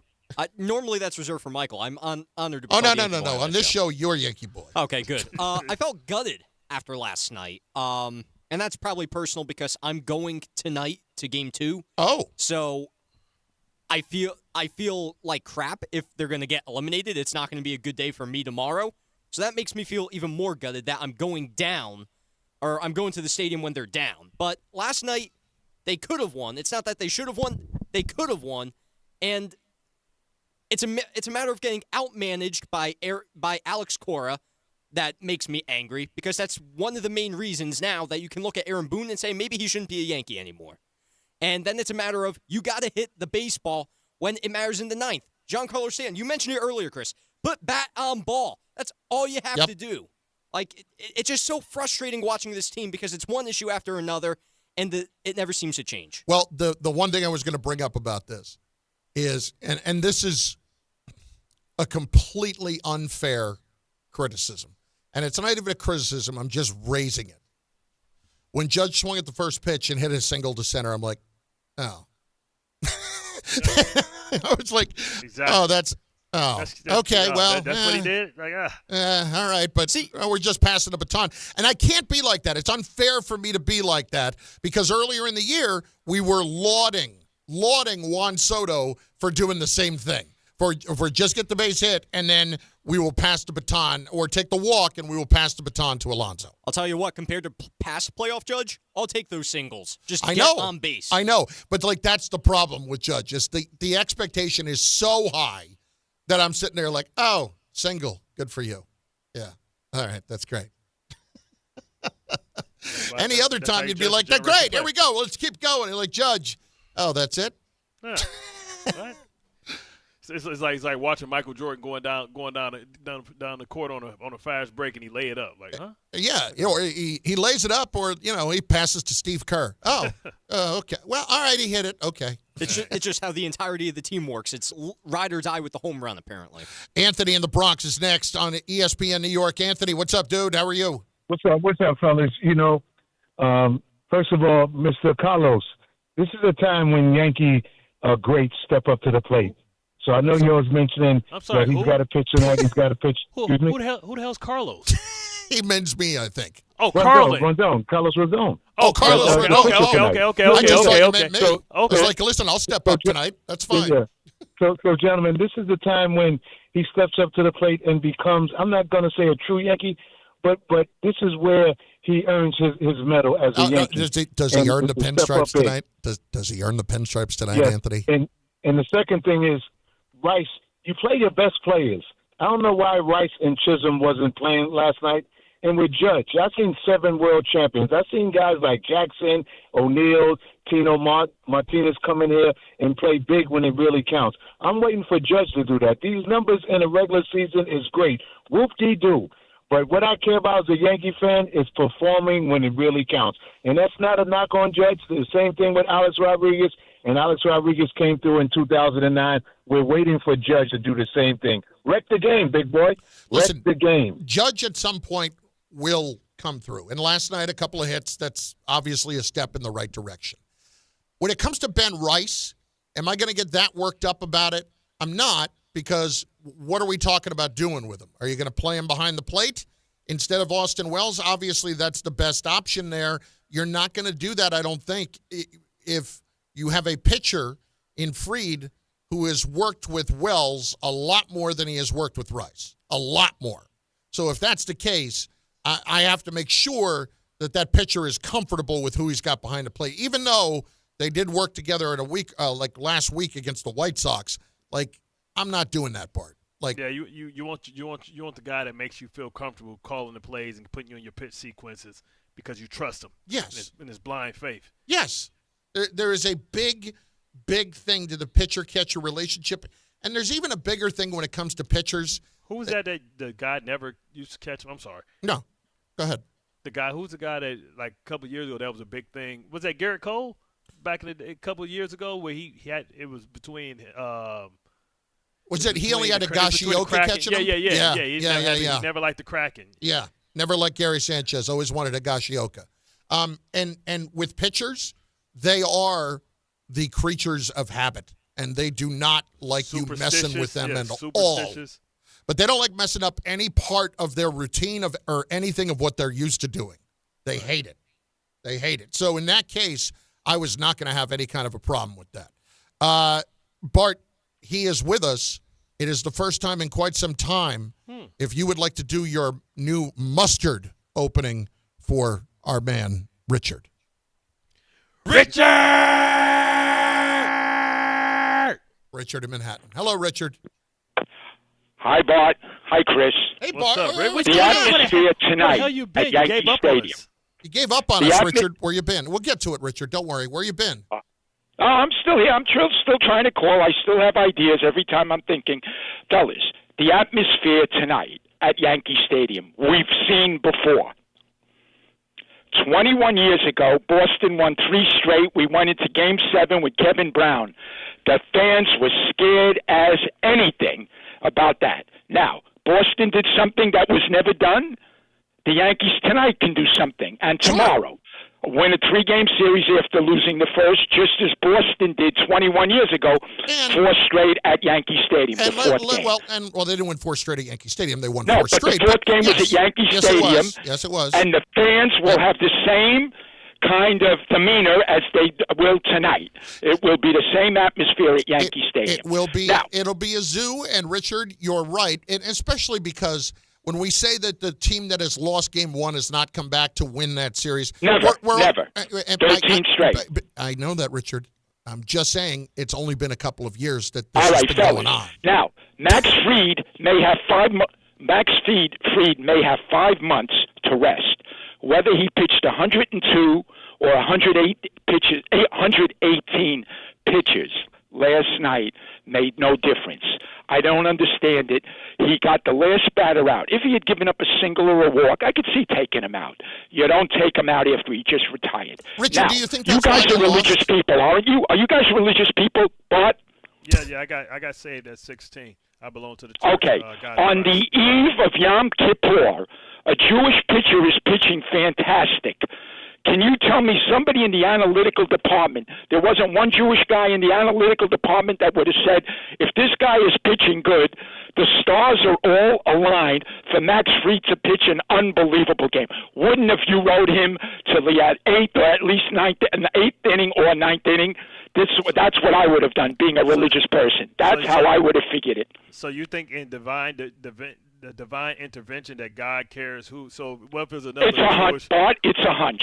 It's a hunch. Okay, I got you. That's how I feel. I always think things are done for a reason and things are outcome. That was refreshing. I feel Richard on that. God doesn't care about the Yankees. God doesn't care about Max Fried. Yeah, but he hates the Red Sox. God doesn't hate the Red Sox. If God hated the Red Sox, they never would have come back from down 3-0. They say, hey, you'll lose in the next series, and what's your hope for it? Or was that just a year that Satan won? There have been battles that he's won, I'm told. If I was a boy. Can you get the analytics on the Yom Kippur stuff? Thanks. Let's get on that. Let's see if we can break that down. Tell me this. Did the Yankees start him because they knew that it was that? I just thought he was going to Sandy Koufax, not pitching on Yom Kippur. That's all I thought he was doing. And then it was no. It's coming up on Yom Kippur. He's got to pitch amazingly well. It's a hunch, and I would have played that in the postseason. I wonder if did he bet that? Wouldn't that be against the religious thing? Not if you get your 10%. Render to Caesar what is Caesar's. All right, we're going to regroup. We haven't heard from him in a while, and I forgot why. That I really wasn't that broken up over it until now. I was. I think we go back to the purge. 800-919-3776. The Horn will bring that back, I promise. Bart and Carlin on ESPN New York and the ESPN New York app.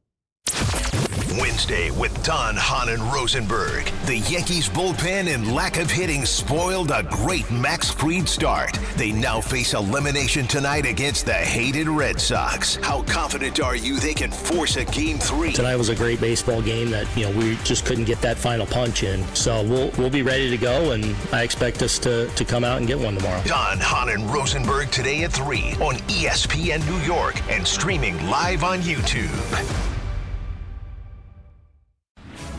FanDuel is getting you ready for kickoff with an offer you won't want to miss. New customers can bet just $5 and get $300 in bonus bets if you win. That's right. Pick a bet $5, and if it wins, you'll unlock $300 in bonus bets to use all across the app. You can build parlays, bet player props, ride the live lines, whatever your style, FanDuel has you covered. New customers can bet just $5 and get $300 in bonus bets if you win. That's right. Pick a bet $5, and if it wins, you'll unlock $300 in bonus bets to use all across the app. Visit FanDuel.com/Peter to download the FanDuel app today and get started. 21 and over in Fisley, Present, New York. First online, real money wager only. $5 first deposit required. Bonus issued as non-withdrawable bonus bets, which expire 7 days after receipt. Restrictions apply. See terms at sportsbook.fanduel.com. For help with a gambling problem, call 877-8-HOPE-NY or text HOPE-NY 467-369. To help those who want to be helped, but may not be able to afford it. That's what PGA Tour winner Grayson Murray had envisioned for a foundation before he sadly took his own life at just 30 years old. his parents channeled their grief into creating the Grayson Murray Foundation, carrying out his vision to help those struggling with mental health and addiction. To donate and learn more, visit GraysonMurrayFoundation.com. 1-877 Cars for Kids. KARS Cars for Kids. 1-877 Cars for Kids. Donate your car today. 1-877 Cars for Kids. KARS Cars for Kids. 1-877 Cars for Kids.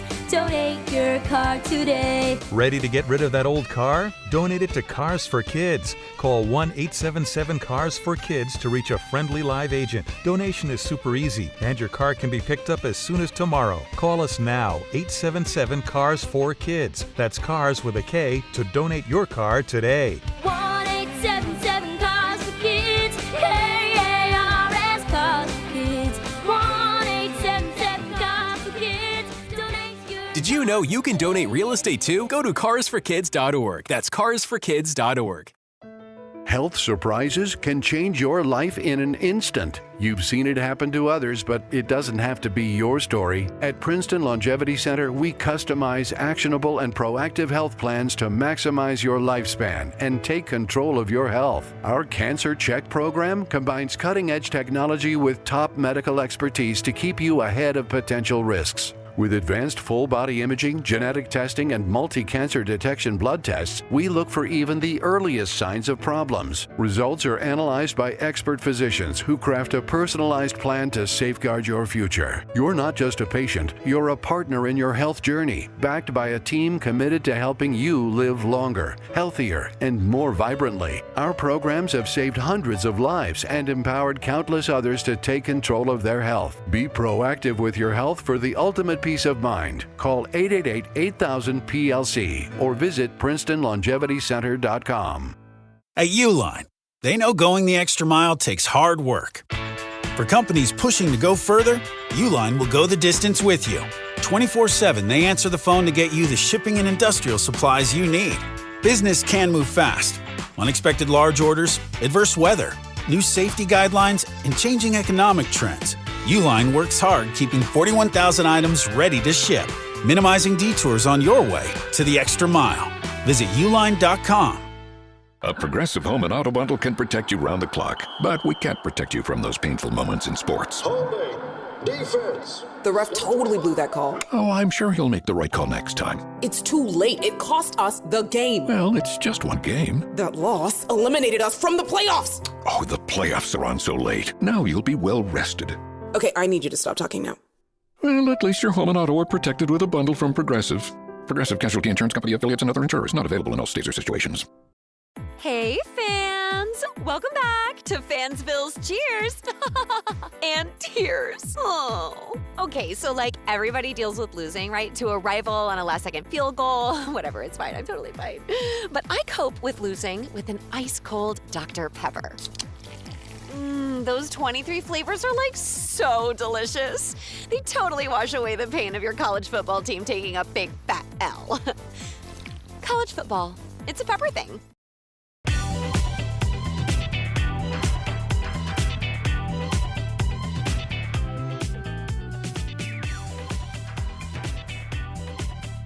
Still recovering from the Richard call.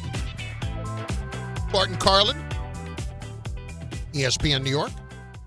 And on the ESPN New York app, also over on the YouTube channel. And by the way, if you've missed any of the show, you can just go back and listen on the podcast. It's that easy. It is available for you at Bart Carlin, wherever you get your podcast. Go there, do it, and we are right there. And we are there for you in every moment of the day, whenever you need us. 800-919-3776. Right now, though, audio files.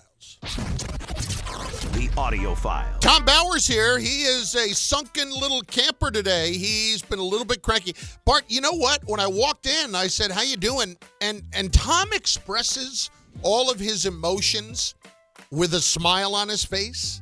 So, no matter what, he could say, hi, yeah, I feel like I've just been beaten to death inside with a baseball bat. He's going to say it while he's smiling. But if he feels like, oh, yes, my soul's been broken, it's in 4 pieces, it's all over the floor, and I have no way to think that I should really go on with my life, then Tom will do that smiling. Is that accurate? That's very accurate. I said the other day, I try and be a positive person. So Right. I think. So your tone is always going to be positive, even if you're just done. Apparently so. Okay. All right, Tom, audio files. Let's have it. All right, so one of the big discussions, obviously, that we've been having is should Max Fried have been pulled versus should he have not been pulled? And, of course, we know that Alex Cora decided to leave his ace in the game. And so he talked about after the game how his staff actually prepped for Crochet to have a start like that going deep. There's going to be starts during the regular season that we have to take care, guys, for this. 85 pitches against the Mets, skipping a start here and there, the All-Star break, doing all that stuff is for this to happen. You have to make sure you stay with the process. That's the most important thing. So for how great he was tonight, I tip my hat to the medical staff because they've done an amazing job with a guy that had never pitched 200 innings, have never made more than 30 starts, have never pitched 7 2/3 in the playoffs. You know, it's a total team effort, and I made sure the training staff knew how I felt. So that's great. Now, Cora, did you use analytics to make this decision, or was it a gut feeling to leave Crochet in? I think it was him. What do you mean by that? I mean, the stuff was still really good at that point. He was throwing 97, 98. The previous inning was a quick one, gave us a chance to push the envelope in the 8th. It was a quick inning against a pocket that gave him kind of trouble early in the game, so I didn't hesitate. You know, I told Bales he's going out. He did his job. I'm glad he brought that up. Can we talk about that for a second? How about a 6-pitch inning? Maybe we can make Crochet at that point in the game work a little bit harder than a 6-pitch inning, Bart. There was a 6-pitch inning in the 6th to the 7th. It was the 7th, wasn't it? I want to say it was the 7th. Yeah. A 6-pitch inning, maybe you can make him work just a little bit harder. We're trying to put some points on the board. Got to swing. Yeah, I know you got to swing, but, you know, at least make him we're that far into the game. Just a bit outside. You got to give it a chance and make him work a little bit harder than that. You can't have a 6-pitch inning in the 7th inning of a game. I'll give the Yankees this, though. At least they were consistent in the approach all night. They were trying to go after Crochet early, it looked like, based on some of the things. So at least they were being consistent. It just didn't work out for them. You can't have a 6-pitch inning against an ace like that. When you get to that point in the game, that's why they always say you better get to him early. When you get to that point in the game, then you just got to work every which way possible to get him out of the game. Oh, so you mean that Freeze could probably got out the 8th and 9th hitter because he had already seen him. I'm telling you, when I listen to David Cohn talk about the fact that the ball is sailing on him and tailing off a little bit on him, that told me that it was the right move. What else told me that it was the right move? And I thought that they should have talked about it more in the moment. They didn't really talk about it in the booth about him getting removed from the game until much later, until like the 8th or 9th inning about Fried getting yanked. They did not get into it, and that made me think that Cohn, with his tenor at the time, was kind of laying the groundwork for like, yeah, this was probably the right time. Anyway, that's me. So, Fried's perspective on this. Did you feel tired when you got pulled? I definitely exerted a lot of energy trying to get out of that, but I definitely, had enough in the tank for whatever the team needed. Boone was confident to be able to give the ball to leave in that situation. Bart, do you think that's Fried taking out the manager or saying anything negative about the manager in that spot for pulling him out of the game? Yeah, I think it was a slight. It wasn't major, but I thought it was slight. When I went there, I wrote down when I heard that, I wonder what type of relationship him and Boone has. You know what I'm saying? I didn't take it that way. This is his first time. Boone doesn't really know him like that, right? You know what I mean? They haven't been through high leverage situations before. This is his first year on the squad. So I wonder if that relationship stopped him from communicating properly to Boone. Now we know going forward, if this ever happens again, because they had this collective experience, that he'll speak up and he'll be more vocal if he feels like he actually has more. Because people say, well, if you want to stay in there, you should speak up. You should be more demonstrative. I just don't know the pitcher that is, in any kind of consistent basis, going to say, yeah, I'm done. Especially in a playoff game. Like, I got nothing left. But it don't mean they wrong. No, I know. I know, but it's how they look at you when you say, "Hey, man, you good?" It's hard to trust it, right? Like, It's I'm good. That to your initial point. It's about knowing the guy. Skipper, I'm giving it everything I got. I'm throwing him everything I got at him, Skipper. I can get one more. Nah. You done your job. Give me Vaughn. Next.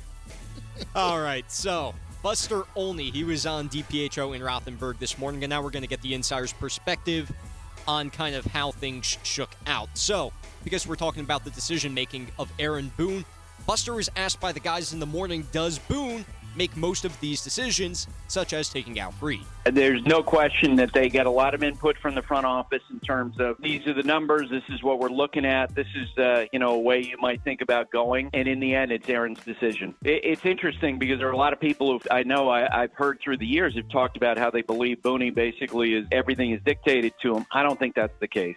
I think they leave a lot of this in his hands, and shoot, he's the one in the dugout. Last night, he's the one who decides in the end when Fried comes out, and I also think that part of this was, and the reason why I don't have a problem with it is that it's not like you're bringing someone into a really messy situation, runners on base. I mean, you would expect if you're calling on a Weaver or Devin Williams, a Bednar at this point, that if you bring him into a game, there's no one on base, whatever happens, they're responsible for. I mean, it's not a bad matchup to bring in Weaver against the bottom of the Red Sox lineup. That's the reason why I don't have a problem with that, and I do think it's Boone's call. I'm 100% with Buster on it. I really am. I thought Fried was about done, and if you're going to give Weaver the ball in that situation, you let the bases be clear, and I don't tie one hand behind his back before I get going. So, blame the proper person. It's Weaver's fault. It's absolutely Weaver's fault. This is the thing. We get so lost in this. The Yankee fan loves to blame Boone for everything and never will blame players. Never will blame players.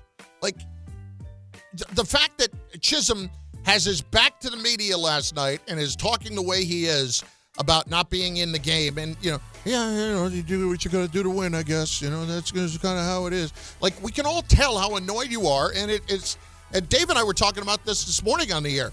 This is the same guy who got picked off first base on a pop-up on the infield and said, I'll do it again. Remember that? I'm in sorry. Miami? Let he without sin cast the first stone. Oh, my God. Christ. I'd do it again. I got one blooper, and y'all going to come at me like that. Now I got to wear this scarlet letter my entire Yankee career. But he said it after the game. I'd do it again. That was a machismo talking. Any more, Tom? No, does this make you feel good, Tom? We're airing out our frustrations. That makes me feel good. Were you upset with Boone for getting Fried out of the game? Not at all. Okay. I thought he was starting to lose it a little bit, so I didn't have a problem with the decision. It's a matter of guys have to execute, just like we were talking about. Exactly. So I do have one more for you, and this has to do with the decision that Aaron Boone might have to make tonight. Is there a chance that Aaron Judge DHs tonight? We were talking about his arm. Yeah, so let's see what Buster says. Given how Stan has hit in the postseason, 18 home runs in 42 games, I think the choice that they made makes sense. It just happened to be in a close game right there that Nick Sogard made a great choice coming out of the box. I'm sure you guys saw the numbers during the course of the game. It was the fastest he'd ever run from home plate to second base. Like right out of the box, he makes up his mind, hey, I'm going to try to take advantage of this. And, as you said, Judge making that 73-mile-an-hour throw into the infield. The one thing I wonder, with the benefit of 2020 hindsight, if there's some conversation after the game, Grisham and Judge, and saying, hey, if you get an opportunity, come in and take the ball away. I wonder how much of that has been discussed among the Yankees, with the coaching staff, because we certainly have seen that when outfielders understanding that if one has a stronger arm, if there's a choice between the two, that guy steps in and makes that throw, because that looked like an opportunity for Grisham to do that last night. Yeah, I agree. Grisham should have done that last night. Judge needs to let him do that last night. And I can't for a moment start considering, well, now I'm not playing Judge in the outfield, and as a result, I have to DH him, and then I'm going to not have Stanton in the lineup at all. I can't do that. I can't do that at this point, right? Yeah, no, not at all. That's not even consideration. You go down with the people that got you there. Exactly. I mean, I know it's been brought up, but I can't see that. It's Bart Carlin on ESPN New York and on the ESPN New York app. Game Time is brought to you by Tullamore Dew Irish Whiskey, because when it's game time, it's Tully time. 6 o'clock. Yankees, Red Sox, Game 2, Wild Card Series in the Bronx. Play-by-play, by the way, can be heard right here on ESPN New York and watched on ESPN. 1 o'clock today, Tigers in Cleveland. Your little Motor City Kitties trying to finish the job, Bart. Oh, you calling us the little D? I didn't say that. Oh, your little. I didn't say little. I didn't mean it like little. So Dallas is the big D. We the little D. No, I didn't mean we it the like Motor that. City, baby. I didn't mean it like that. 10:50 ESPN. That game is on, and also on ESPN TV. 3 o'clock, Padres in Chicago to play the Cubs, also on 10:50 and on ABC 7. And at 9 o'clock, the Reds are in L.A. to try to play another day against the Dodgers, 10:50 and on ESPN TV. Tullamore Dew is the original triple distilled, triple blended, triple cast matured Irish whiskey. Be sure to grab a Tullamore Dew or try the new Tullamore Dew Honey during today's action. Glasses up to enjoying Tullamore Dew responsibly. Every aspect of your business will operate better and faster with artificial intelligence. AI is a race, and companies that act first will win. Thrive Managed AI is your advantage over all your competitors. Thrive partners with you on a smart, secure AI strategy for your business. Then they deploy and manage it for you. Be first and win the race with Thrive Managed AI. Start with a complimentary strategy consultation at thrivenextgen.com/ESPN. That's thrivenextgen.com/ESPN. Listen up, New York. It's football season, and you should be out there enjoying every play, every tailgate, every moment. But if you're dealing with neck pain, back pain, joint pain, or sciatica, even getting off the couch can feel like a challenge. That's where Dr. J. Shaw at Sandwell Pain comes in. He's one of New Jersey's top pain specialists, Ivy League trained, double board certified, and dedicated to getting you back in the game. Here's the difference. No surgery, no scars, no long recovery, no pain medication. Just precise, non-surgical, image-guided procedures that get real results. Dr. Shaw treats everything from neck pain, back pain, migraines, nerve pain, and chronic joint pain. And he builds a custom game plan that's right for you. Same day or next day appointments are available with offices in Woodbridge, Livingston, and Inglewood. And yes, most major insurances are accepted. So don't let pain keep you on the sidelines this season. Go to SandwellPain.com to call, text, or book online. Relief is closer than you think, and it starts today. We are proud to serve our country, to serve our local communities, to wear the uniform, to be a soldier, to serve abroad when and where duty calls. We are ready to stand with our brothers and sisters to defend, to serve, to fight. We're always ready, we're always there. We are the New York Army National Guard. Sponsored by the New York Army National Guard. D'Agostino & Associates is a legacy firm, and I'm proud to be a part of that legacy. I'm Jenna D'Agostino, and like my father, I fight to get justice for the injured. The hustle and grit of these streets shaped me. I'm John D'Agostino, and from the concrete to the courtroom, I built this injury firm 35 years ago to get accident victims justice. So call my team first, 1-800-BITE-BACK. That's 1-800-248-3222. You want justice? Think Jenna D'Agostino. Think D'Agostino & Associates. Justice isn't just a word. For us, it's a way of life. It's having compassion for your struggle and getting you paid for your pain. Now that's justice. D'Agostino & Associates means being there for the injured. Seriously injured? Call my team first at 1-800-BITE-BACK. That's 1-800-248-3222. D'Agostino & Associates has offices throughout New York and New Jersey and will come to you. I've been there, and I'll be there for you. D'Agostino, law, bite back. At City Harvest, we believe no New Yorker has to go hungry.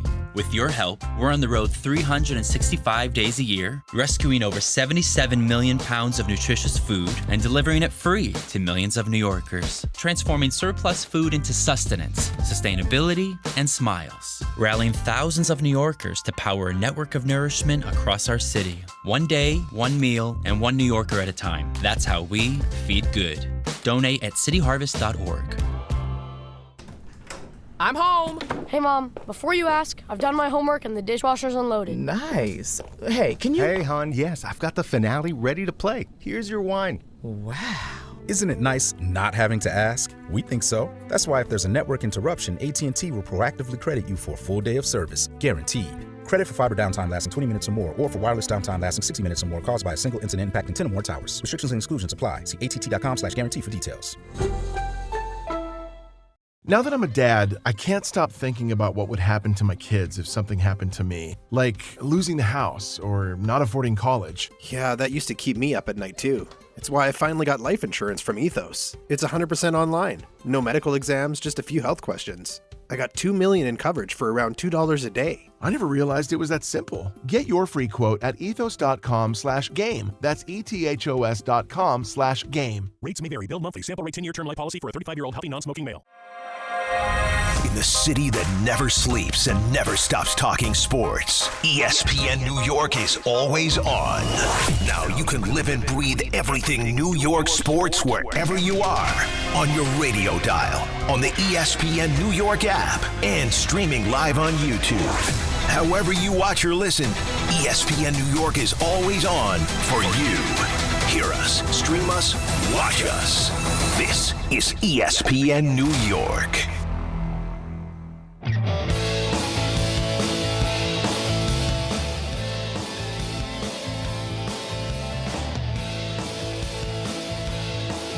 All right, Bartholomew, let's do it. 800-919-3776. A lot of fans still wanting to get through, people who have been patient.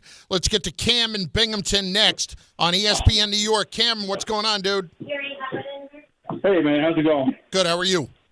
Good. Yeah, I just want to let you know I'm a big fan of the show. I appreciate that very much. Yeah, man. I just wanted to come out. I know you guys were talking about who to blame last night about the game. I think we should blame the entire team because we only scored one run in the playoff game, which that's great.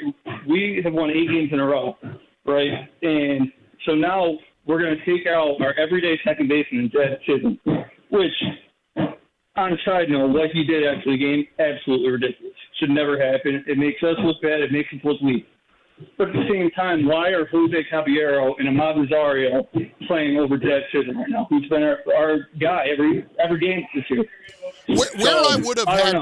Where that should have gone to me is Chisum should have been playing, and I would have played Rosario at third base because Rosario was brought in because he's very good against lefties. Yeah. Which, I mean, he went, like 0 for 3 last night? I mean, I understand it.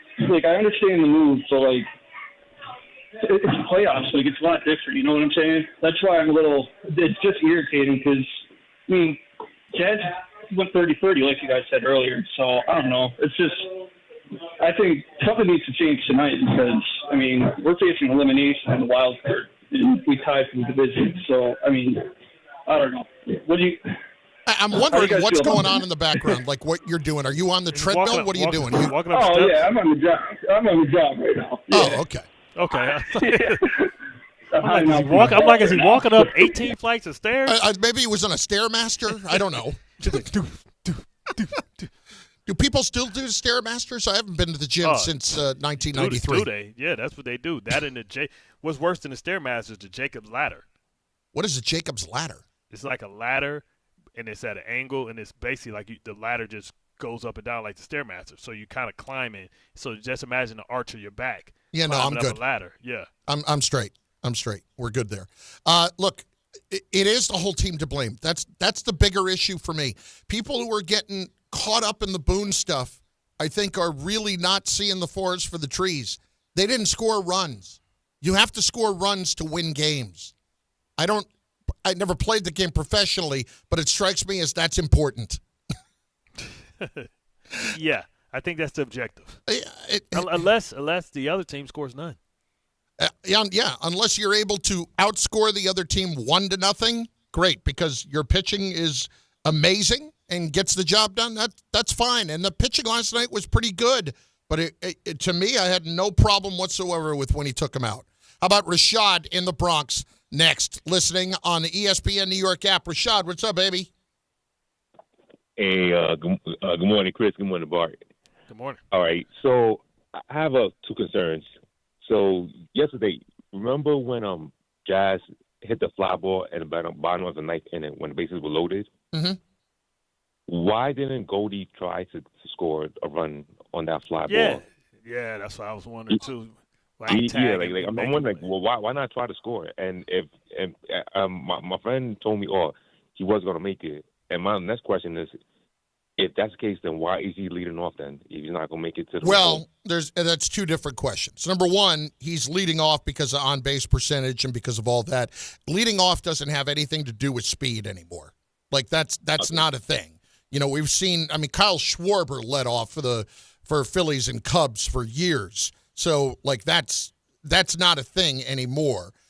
Number two, he didn't try to score because they felt like, A, he's not that fast, and B, when you're trying to do that on Eaton's arm or Abreu's arm in right field, they liked Abreu's arm in the moment.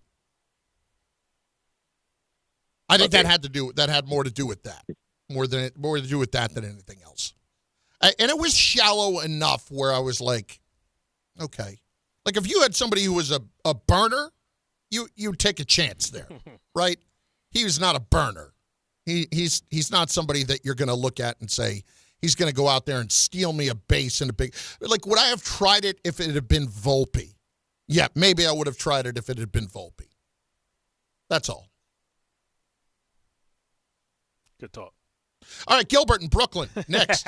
Gilbert, what's going on, bud? Actually, you know what, Gilbert? Sit tight because I'm supposed to break right now. Yeah, we'll come back, Gilbert. That's a bad job by me. But we'll get to you here very shortly because it's noon, and dear God, we got to talk about how they're going to get going tonight. At 800-919-3776, Bart Carlin on ESPN New York. FanDuel is getting you ready for kickoff with an offer you won't want to miss. New customers can bet just $5 and get $300 in bonus bets if you win. That's right. Pick a bet $5, and if it wins, you'll unlock $300 in bonus bets to use all across the app. You can build parlays, bet player props, ride the live lines, whatever your style, FanDuel has you covered. The NFL season is finally here. The only question is, are you ready to play? Visit FanDuel.com/Rick to download the FanDuel app today and get started. You can build parlays, bet player props, ride the live lines, whatever your style, FanDuel has you covered. The NFL season is finally here. The only question is, are you ready to play? Must be 21 and older and physically present in New York. First online real money wager only. $5 first deposit required. Bonus issued as non-withdrawable bonus bets that expire 7 days after receipt.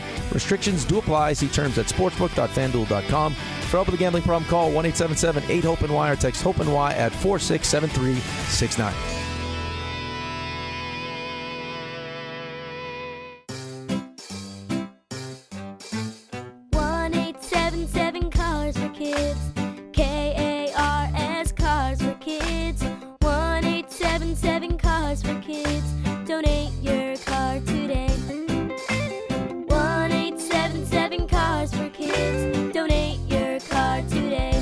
Ready to get rid of that old car? Donate it to Cars for Kids.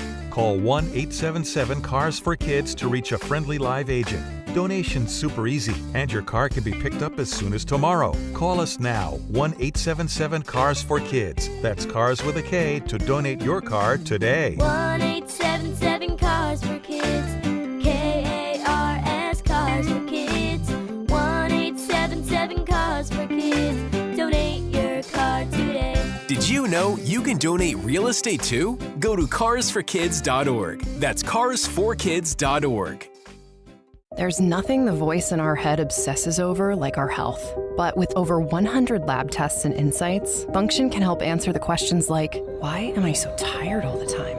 How can I get better sleep?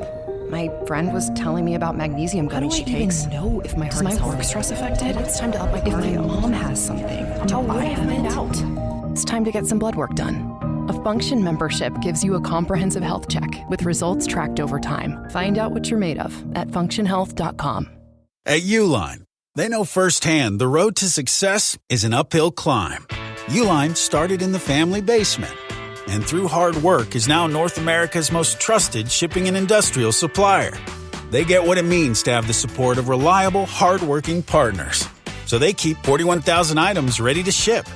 Whether your company is still in a basement office or expanding cross-country, Uline will be there on your road to success. Visit uline.com. Paying extra for tire care is BS. You know, bad service. So at Midas, we're rolling out our BS-free tire guarantee, included with paid installation and tax on every purchase. you'll pay nothing for flat replacements, nada for flat repairs, and zilch for tire rotations every 5,000 miles. That's $0 for all that. So with this limited lifetime tire guarantee, you'll pay a whole lot of nothing compared to what the other guys charge for tire care. That's the BS-free tire guarantee, only at Midas. I'm home. Hey, Mom, before you ask, I've done my homework and the dishwasher's unloaded. Nice. Hey, can you... Hey, hon, yes, I've got the finale ready to play. Here's your wine. Wow. Isn't it nice not having to ask? We think so. That's why if there's a network interruption, AT&T will proactively credit you for a full day of service, guaranteed. Credit for fiber downtime lasting 20 minutes or more, or for wireless downtime lasting 60 minutes or more caused by a single incident impacting 10 or more towers. Restrictions and exclusions apply. See att.com/guarantee for details. Put it in the box! This is your radio home for New York Mets baseball. 880 ESPN, WHSQ, and WCBS FM HD2, New York.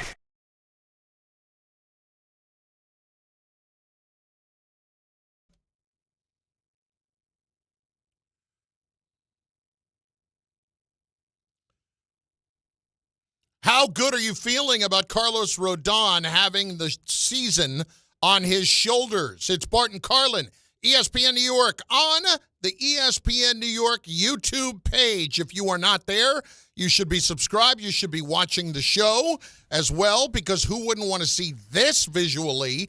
And the easiest way to get there is to either go to the ESPN New York YouTube page or go right to the ESPN New York app and click on the tile for the ESPN New York YouTube page. I am Chris Carlin. He is Bart Scott. It is noon, and what does that mean? It's the power hour, hour, hour, hour, hour, hour, hour, hour, hour. Multiples of 2.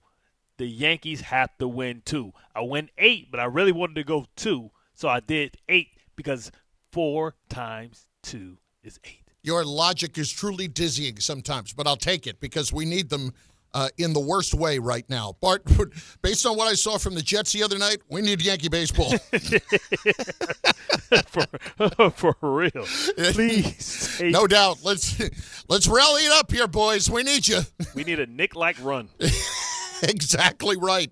And based off what we saw last night, I know a lot of people are blaming Aaron Boone on couple of the moves. I think you can blame him on not playing Jazz Chisholm in the game, because to me, Jazz Chisholm is not somebody that is a platoon player by any stretch, and I know that because he played 151 games this year. That's how I know.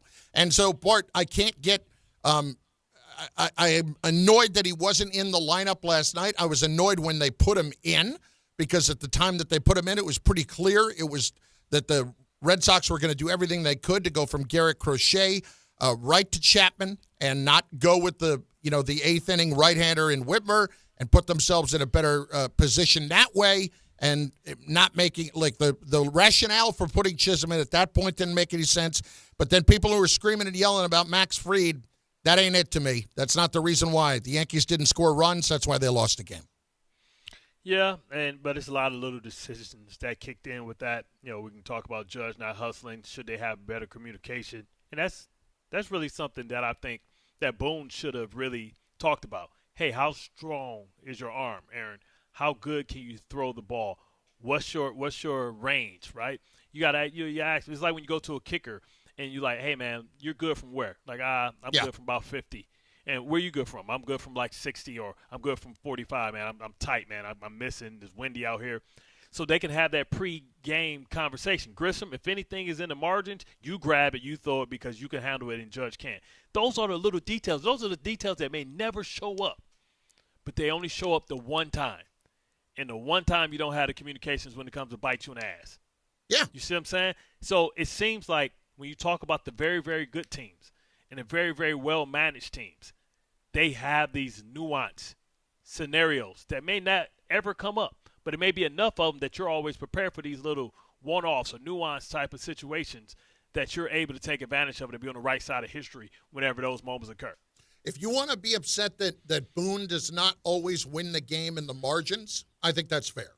Yeah. And because that's exactly what Alex Cora was doing last night. Yeah, because that's who you got to beat, right? Yep. Like, we understand you can have great regular season success. Things get tight. it comes down – I feel like when it comes to equal teams, the managers make a big difference in how you decide to put your game plan together. Mm-hmm. And too often we've seen Boone be outfoxed.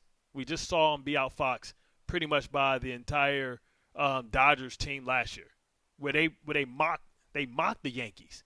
Yeah. It's like they were toying with them because they knew who they were and they knew that they knew that they couldn't compete.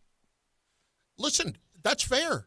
I think when other teams see your deficiencies and take advantage of them, and the manager stresses taking advantage of them, you see that become a big part of what happens. What an added advantage that is. Yeah, I mean absolutely. That's what we talk about that's what I've been talking about when I talk about the Jets and Giants.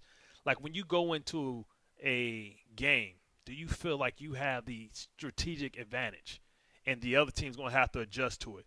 That's what I always appreciated about Rex. That's what I always appreciated when I was with the Ravens, with the Jets. You felt like, man, you had like a tip or you had an edge or advantage in just understanding like when you go on with the game plan. Now, whether you execute it or not or whether you lose or not, you felt like that. And I don't know if the Yankees feel like that when they're going against Alex Cora. Well, I don't know how you could. Listen, if you want to beat up on Boone for it, I get it. And Cora outmanaged him last night. There's no getting around that. When what's his name, Sogard takes off for second, and it's you heard fastest ever. You heard the sound exactly. The fastest he has ever run out of the box to second base. When he is doing that, he is doing it because he knows that Judge has got a problem with his arm, and he doesn't have the normal cannon that he usually would. Yeah. And so he is making sure we are going to push the envelope on this and try to make him pay for it. And that's exactly what happened. And Bart, it's on Judge. It's not about the arm. It's about not hustling over there, and it's about maybe you need to let Grisham take that ball in that situation. But it's also apparent that it was being emphasized and it was mentioned to him before it happened. Because you don't run out of the box the fastest you ever ran out of the box unless you discuss it. Like, hey, remember, we running on this. You get good contact, you run, you pay attention to the first base coach or the second base, you pay attention, and we'll tell you if you stay on or not. You see what I'm saying? Mm-hmm. Like, that's the difference. Like, it's the awareness in the moment. That's what we're talking about, and that's the frustration. Yeah, and there's just not nearly enough of it. There's not nearly enough awareness in the moment. And that is frustrating when this is not a Yankee team that, as we saw last year, and frankly, a lot of times this season, that can afford to lose games in the margins. Like, they don't have the margin for error that they have had in years past. And I think the best part about those Yankee teams that were always playing at their best, Bart, is they never took that for granted. They never took that for granted. Right. It was always something where they were going to win the game in the margins and not be outfoxed in situations like that. As far as Jazz Chisholm not playing, I didn't understand it. I didn't understand it at all. And then when you finally put him in, I didn't understand it then either, because the reason you didn't play him was because it's against a tough lefty, and you went lefty to lefty last night, and it was very clear when you did bring him into game. That, to me, is the bigger place where you could get angry at Boone, but I also would be very annoyed with Chisum because he's, clearly sulking a bit post-game about the whole situation. Do we want to take a moment? Do we want to take a moment, a brief moment, and acknowledge, like, the not the resolve, but just the confidence that Chapman had to have 3 on, bases loaded, to get out of that? I mean, I don't know a lot of Yankee fans that want to give Chapman any love. No, listen. I'm just saying as a competitor, as somebody that, if I make one mistake, I blow the game. I put 3 on. How do I stop the bleeding? He turned the faucet off immediately. I guess the bigger question was, why wasn't Stanton wearing the buzzer? I mean, it was in their home park, for Pete's sake. for real. Tom, you ready to give Chapman any credit for last night? No, he can go kick rocks. You weren't impressed. Honestly, you weren't impressed when he got in trouble, and then anticipating four-seamer or something like that, hit him with a breaking ball. No, that's impressive. That's wonderful. He's the reliever of the year. He's going to be the reliever of the year in the American League for a reason. He could have shown me this for, the 7 years he was in New York? No. We got a lot of smiling at home runs from Aroldis Chapman when he was in New York. He's put on about 15 pounds of muscle since then. Yeah, good for him. Yeah, nobody was ready to give him any love for that. None whatsoever. I mean, you got heroes and you got goats whenever you have situations where one guy gets – it's like Mr. Destiny. You know what I'm saying? I haven't seen that.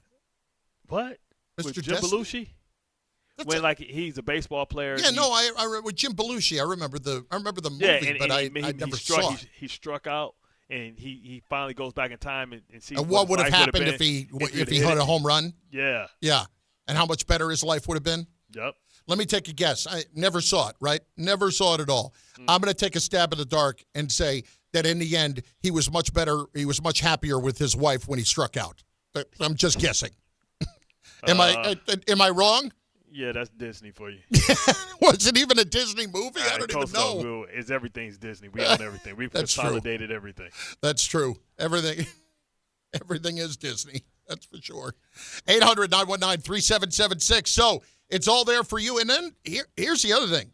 And as a Yankee fan, I'm very curious about this from Tom and everybody else. Tom, scale of 1 to 10, confidence level, season on the line, Carlos Rodon tonight.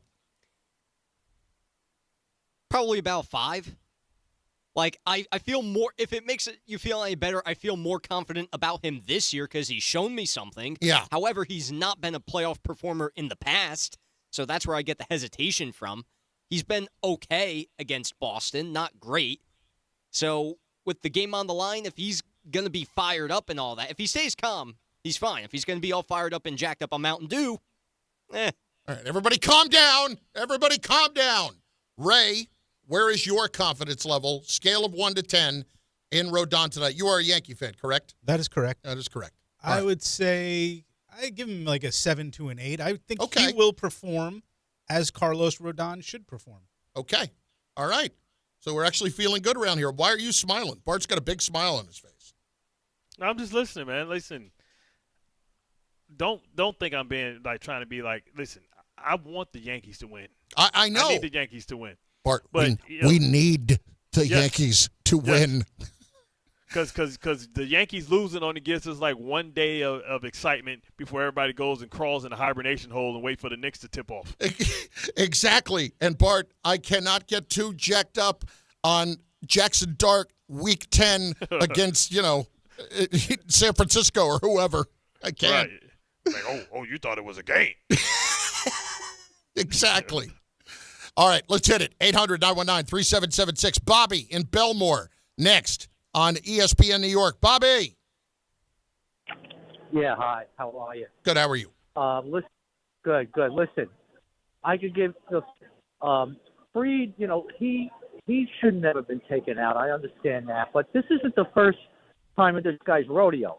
I mean, I give you 5 examples, okay, in the last 3 years that he's made horrible bullpen moves, him or Cashman or both or whoever the hell it is. I mean, once against Cleveland in 2022, he doesn't put in Holmes. The Verlander game, same thing. He puts in Schmidt or Trevino. I forgot who it was instead of Holmes, at best reliever. He takes out Cole in 2022 and puts in Trevino in 2022. Then, of course, last year in the World Series, Game 1, and now. I mean, this is a pattern. But Bobby, is that why they lost the game last night? No, but there could be a big. You don't know. You had me at no, Bobby. You had me at no. Hold on. If Fried pitches that 7th inning, do they score those 2 runs?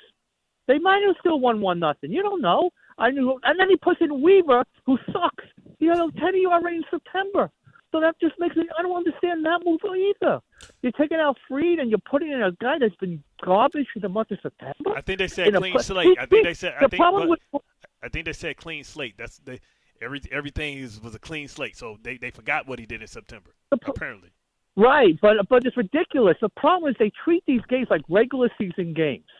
Okay, these are playoff who had it to be especially facing elimination today because of this. And, he leaves Crochet in for 117 pitches, the most he ever pitched, because Cora knows what the hell he's doing. But this is the exact – you're arguing against yourself right now.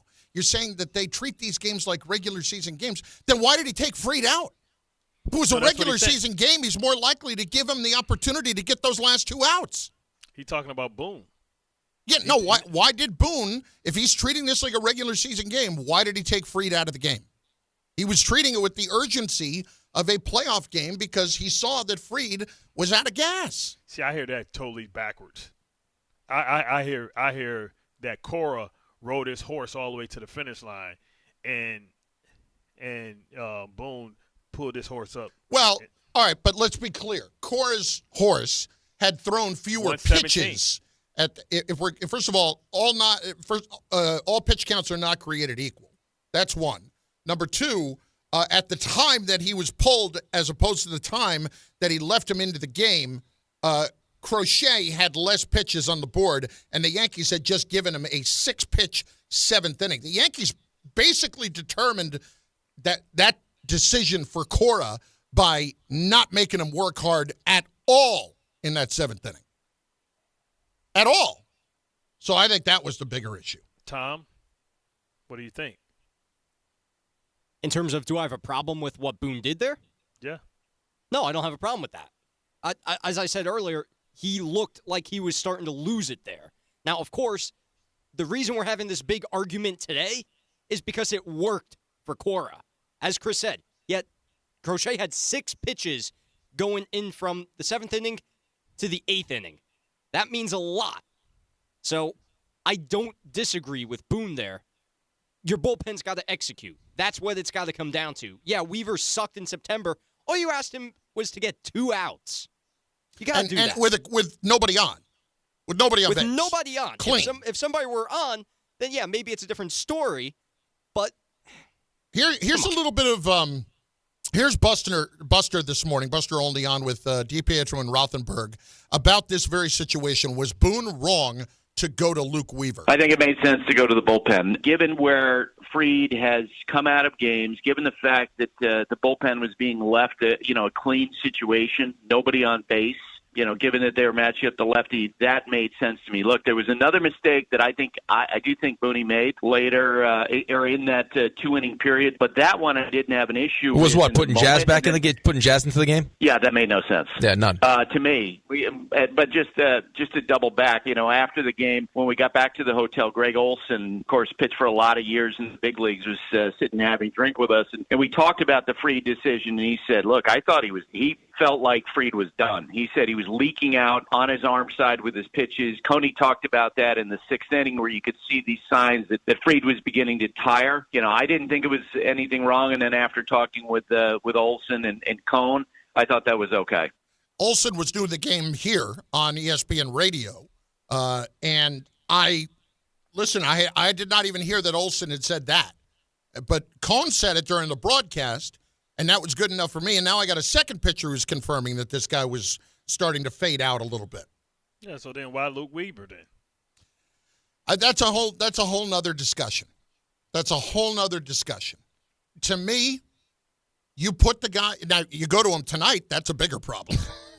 But if it's somebody that you treated as a high-leverage reliever, which in that situation that you did – who's been struggling. Yeah, I can't argue with that. If you're going to go to him, would you have been killing him if he had went to Devin Williams in that spot? I mean, he ended up going to Devin Williams the next inning, but still, I think we probably would have been there would have been a whole lot of head shaking if that was going on, even as bad as Weaver was in September. How about Jeff in Marlboro, New Jersey, up next, ESPN New York. Jeff, what do you got? Hi, how you doing, guys? Good. Okay, so what people are not talking about, Boone made a major mistake, okay? With the Yankees down 2-1 and with Bergman up there, once there was a runner on second, it was a 2-1 count. He should have intentionally walked Bergman. There was no advantage to pitching to him, okay? And if just go with me here. Just say the next guy gets out. Yankees have bases loaded and 1 out. On that fly ball with 1 out, down by 1, they send the runner. You don't do it down by 2 in that situation. So nobody's talking about that. But I would. Why? But even if they send the runner, with that base open. Say that again. I'm sorry. Why would you pitch to Bergman with the base opened with a runner on second? It makes absolutely no sense at all. You don't pitch to a guy like that. He's a seasoned veteran, used to playoffs. The guy is terrific. Why pitch to him? Yeah, here's my 2-1 count. Here's my biggest thing. Okay, if you're going to do that, you made up your mind at the moment to do it. It went after it. The bigger issue is not executing. It's not executing. They didn't execute. Your players have to be better. Bart, it's amazing to me that when it comes to this team in particular, and I'll be the first to tell you that there were some mistakes made by the manager last night, it is not why they lost the game. They lost the game because they did not hit at all. They lost the game because they had bases loaded and nobody out in the ninth inning and came away with nothing. That's why they lost the game. Tom? Yeah, hit the damn ball. That's what you needed to do there. It's simple. You're 4, 5, 6. This is the time hour. I'm just gonna make sure Tom ain't crying in the corner. Tom's fine because I can't see him. Tom's fine. I need the Bart hour. We'll get Tom in as we can. I need Bart. Britt in New Jersey. Britt, what's going on? Hey, I think you guys are absolutely right. These players need to own up and take responsibility. Boone has done nothing but cover for them, make excuses for them, have their back. It is time for the players to have Boone's back and dig deep and do something about it and execute. That's a great point. But and Britt, we touched on it earlier, but you would just think that with all of the times that Boone has stepped up and had their back. America's favorite dad. Oh, my God. All he does is take the bullets for them. That's all he does. And they it's like they just don't reciprocate, and they just expect him to constantly make the excuses for them and, oh, well, whatever, we're going to get in the playoffs. That's their attitude, and it sucks. And don't even get me started on Jazz. I'm not even going to go there. But, yeah, I really think the players really need to take a look in the mirror and dig deep and figure out what is wrong with me. If they lose this game today or tomorrow, how important was that last game to try and win the division? I mean, we talked about this was the worst matchup. Yeah, we did. I'm not going to second guess all that stuff because they still finished as a better team than the Red Sox. They overall were, and the one pitcher, you knew what they had with Crochet. You knew that he was going to be exceptionally difficult to beat. If they lose the series from here on, it has nothing to do with Crochet. I mean, what I'm saying is the series has been lopsided, right? Mm-hmm. It's like the Knicks. Oh, we want Boston second. You know what I mean? Yeah, it worked out for them, but it's not if you talk about all these analytics. Where was the analytics when we talked about that? Look, I get it. I get it. You know what I'm saying? Yeah. Analytics and everything. Like we talk about analytics to tell you, hey, man, we need to win this game or we need to lose this game so we can match up and get the matchup we want. I think that when we get caught up in the analytics, we are just finding a very easy thing to blame. And we don't want to blame the players who are actually responsible for performing. Why that is, I don't know. But in certain circumstances, like has become the case over the last few years with the Yankees, they can blame Boone and they can blame all of the analytics. But what they don't understand is Boone's not getting fired. Brian Cashman's not getting fired. The analytics department is only going to grow. The only way change happens is if the Yankees go in a tank. If the Yankees go in a tank and win 75, 76 games, that's when they would actually see change happen. But otherwise, no, because what are analytics in general, Bart? They're playing the odds, right? They're playing the odds that something is going to work out in your favor based on what those numbers say. Now, it can't be the entirety of the decision, but it certainly can be a part of it. Who doesn't want to have more information when they're making a decision? Yeah. It just can't be the entire basis of it. That's all. All right, I got a couple of comments here on the YouTube chat. You ready? Yep. Mustafa, I'm not worried about Rodon or Fried. It's the lack of hitting in the postseason. We haven't hit in the postseason since 2012, and you saw what happened to Jeter. I mean, that's what happens too, right? Like, this is the ongoing theme of the baby bombers, whether it's the Kraken and all the disappointing. You remember what the reputation was just last year, not winning the championship, but not even going to the World Series. Remember what the narrative was, and it's been based on they hit all these bombs, they boom or bust, and they hit home runs or strikeouts, and this team was supposed to be a little bit more athletic and be able to manufacture runs and be able to play small ball a little bit more, right? So then when you get to this point, the only way you can prove that things have changed, like Boone had tried to say, hey, our infield, remember he was telling us that the infield defense was fine, we worked on it, better, and then they continued to jack it up. And for us to believe that things have changed, the only time that they can prove it is in the postseason. So it's like it's hard to try and change that narrative. It ain't like, we the same old Jets, you know what I mean? Because that can be proven every week, every day, every game, right? But to say that, hey, we're going to hit when the competition gets stiffer and we get into the postseason, even last year when they were winning in these low-scoring games. And I understand that the competition is better, but you keep bringing all these proven hitters and all these commodities, and last year was with Juan Soto, and you still end up the same narrative. No matter what happens, it's the same narrative, whether it's the baby bombers, the Juan Sotos, or yesterday. A couple of more here real quick. Ray on the YouTube chat, Yankee fans, RELAX, relax. All right. We got this. Okay. And then there was one more here I wanted to get to. PJ, Luke was the right move. He just didn't execute. Yeah. I had no problem with – listen, I get it that Weaver hadn't pitched great lately, but you put him in the game with a clean slate, and he screwed it up. He screwed up the game. It happens. I'm not blaming the manager on that one because the starter was done. 800-919-3776. The calls are there for you. The lines are there for you the rest of the way. It's Bart and Carlin on ESPN New York and on the ESPN New York app. Up next, an alarming statistic going into tonight. It's on ESPN New York and on YouTube.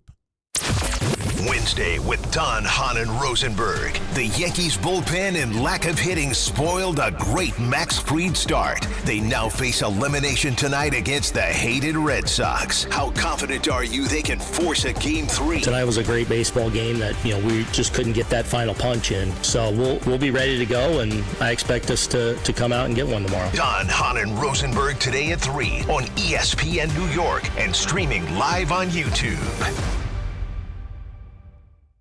Friends, it's football season, the best time of the year. You should be out there tailgating, cheering on your team, and enjoying every Sunday. But if you're dealing with neck pain, back pain, sciatica, or nerve pain, even getting off the couch can feel like a challenge. You don't have to live like that. There's help. Dr. Jay Shaw at Sandwell Pain is New Jersey's top pain specialist. He's Ivy League trained, double board certified, and is dedicated to helping you get back in the game. Here's what makes the difference. No surgery, no scars, no long recovery, no pain medication. Just precise, non-surgical image-guided procedures that deliver real results. Dr. Shaw treats neck pain, back pain, joint pain, migraines, nerve pain, and sciatica with a plan that's customized for you. Same-day and next-day appointments are available, and with offices in Woodbridge, Livingston, and Inglewood, relief is always close. So don't let pain keep you on the sidelines this season. Visit SandwellPain.com to call, text, or book online. Most major insurances are accepted. That's SandwellPain.com. Relief is closer than you think, and it starts today.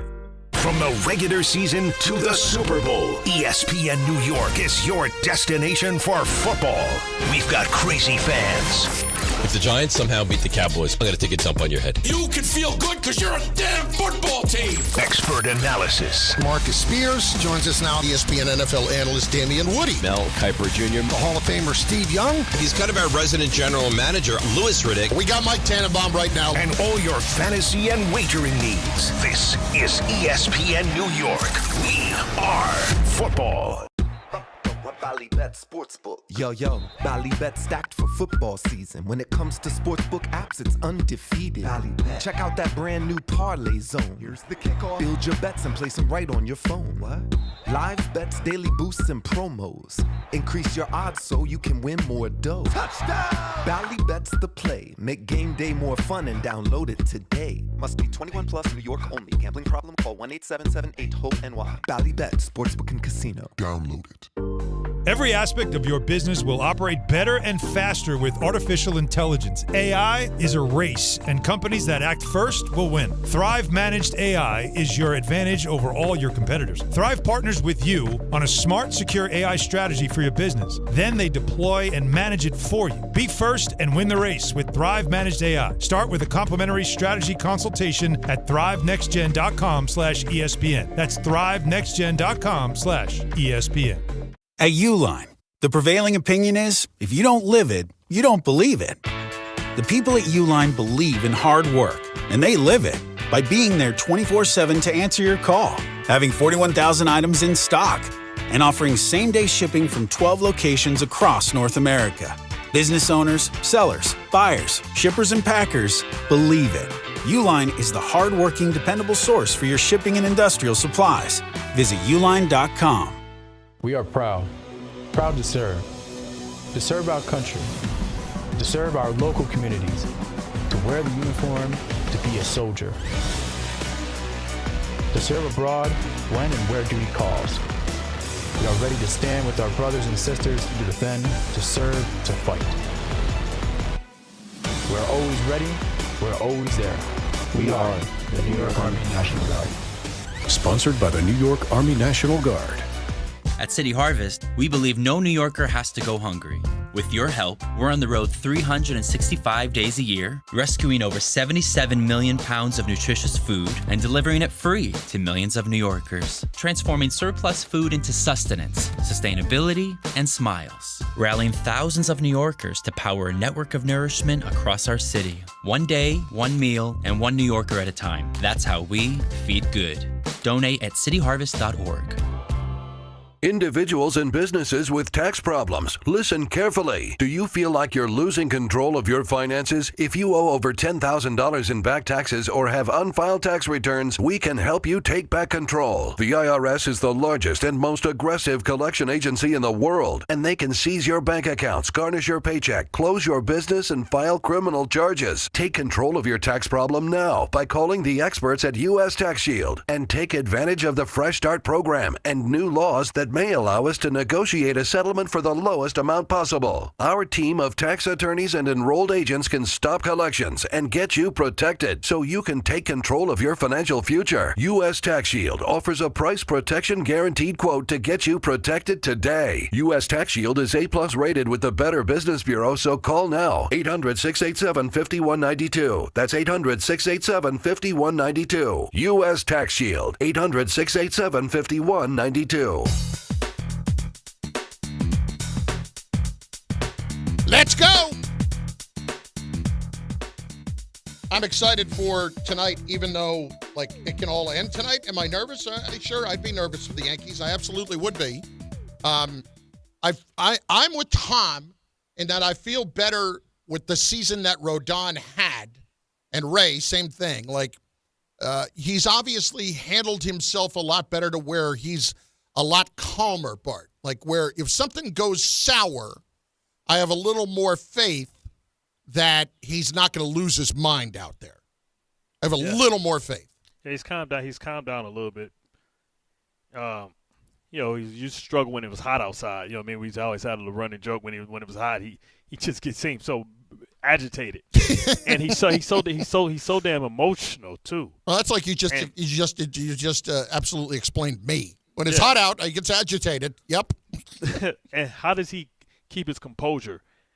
unfortunately, when things go bad, he gives up home runs early in the game. If that happens, that can put so much pressure on the Yankees to respond that they could start chasing.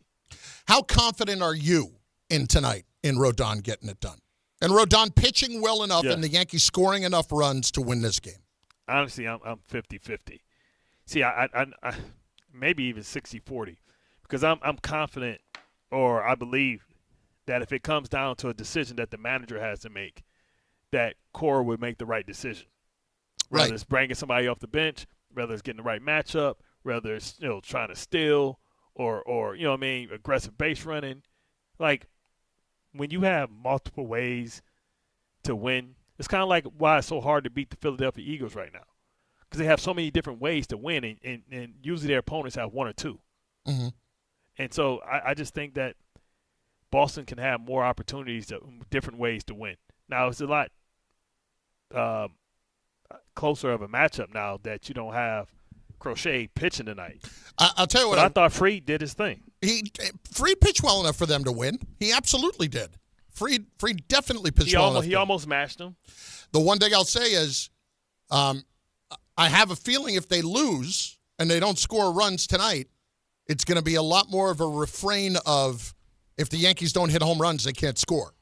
Yep, back to that. Boom or bust. Yep. Baby bombers. Even though it's only one baby left and he's an ARP in Eric Judge. Charlie in Bergen County is next on ESPN New York. Charlie, what's going on? Not happy. I listen to these calls and I hear, it's not Boone's fault. It's the players. They have to execute. It is 100% Boone's fault. It is 1,000% Boone's fault. 80% of Max Fried should be able to get out the last two guys in Boston's lineup. If, let's say, for example, he goes out, he finishes the inning, Luke comes in the next inning, and he blows the game, completely different story today. Completely different story. But if Max goes out and he blows it in that inning, I'm not going to get upset about it. But people saying like, well, they have to execute. Weaver hasn't executed in the last 30 days. And now all of a sudden, 5 days since the season ends, he's going to execute now. It's a new page. It's ridiculous. Just let him finish the game. Boston your better argument there is Weaver probably would not have seen the. Hold on a second. No, I'm going to let you go. Don't worry. Weaver probably would not have gone in the eighth inning. It probably would have been right to Devin Williams. Right. But what I'm saying is, if he didn't go in the eighth inning and he goes to Devin Williams and Devin blows it, people aren't calling today with the same narrative. Oh, they're upset today. They're not upset that Fried got taken out. They're upset that Williams, who has, he's straightened himself out a little bit, but they're upset that Williams is giving it up in a big spot because they're just going to go and look at it again. Why do you trust him when it matters when we've seen this before? I understand that, but what I'm saying is this is a routine behavior from Boone over-managing. Buster said on the call this morning with Dave and Rick that, yes, they use analytics, but ultimately it's Boone's job.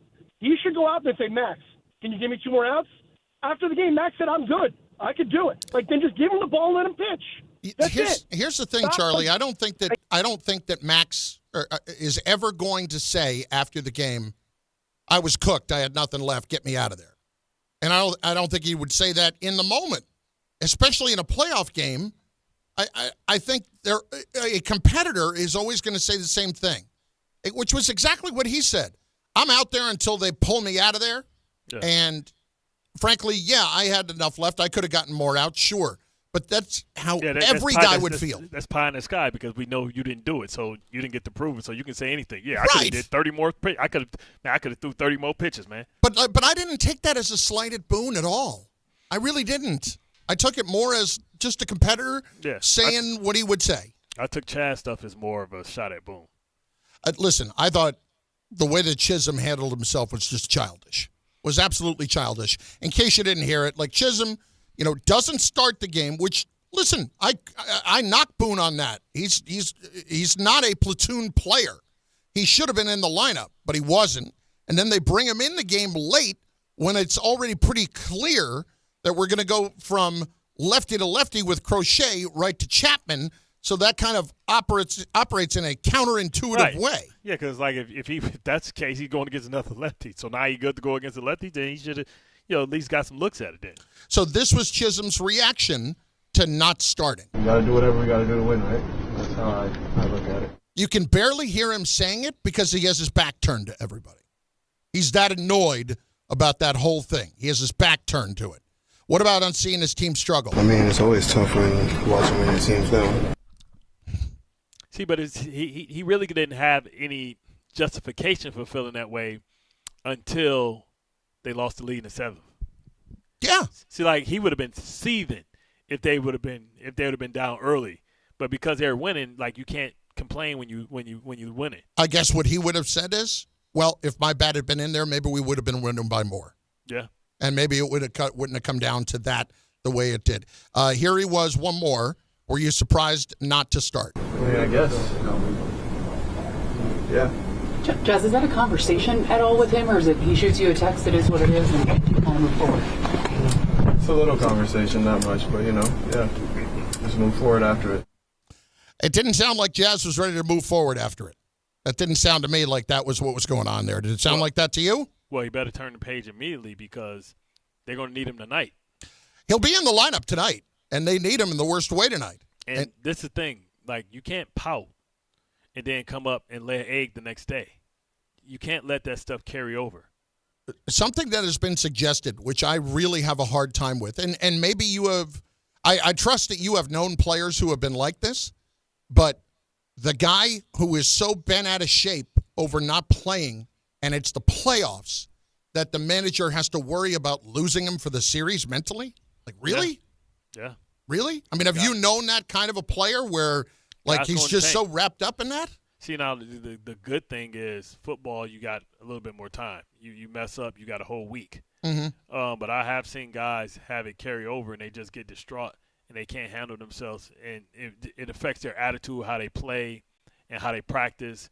And then that attitude, it's like, all right, I'm just going to come to practice, and he not communicating. He just not talking to the coaches, not talking to anybody, but he out there doing his job.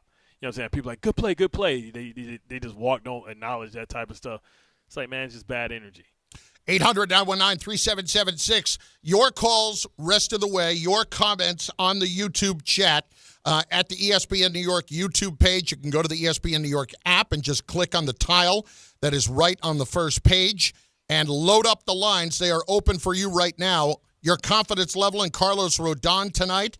Your confidence level in the manager going into tonight. Bart Carlin, you the rest of the way at 800-919-3776. If you have ever thought about remodeling your bathroom but were worried it would take too long or cost too much, then stop worrying. Right now, Jacuzzi Bath Remodel has designed a collection of high-quality custom products and perfected the one-day remodeling experience so you can enjoy your new bathroom faster than ever before. It's a worry-free bath remodel from the most trusted brand name in the business, Jacuzzi.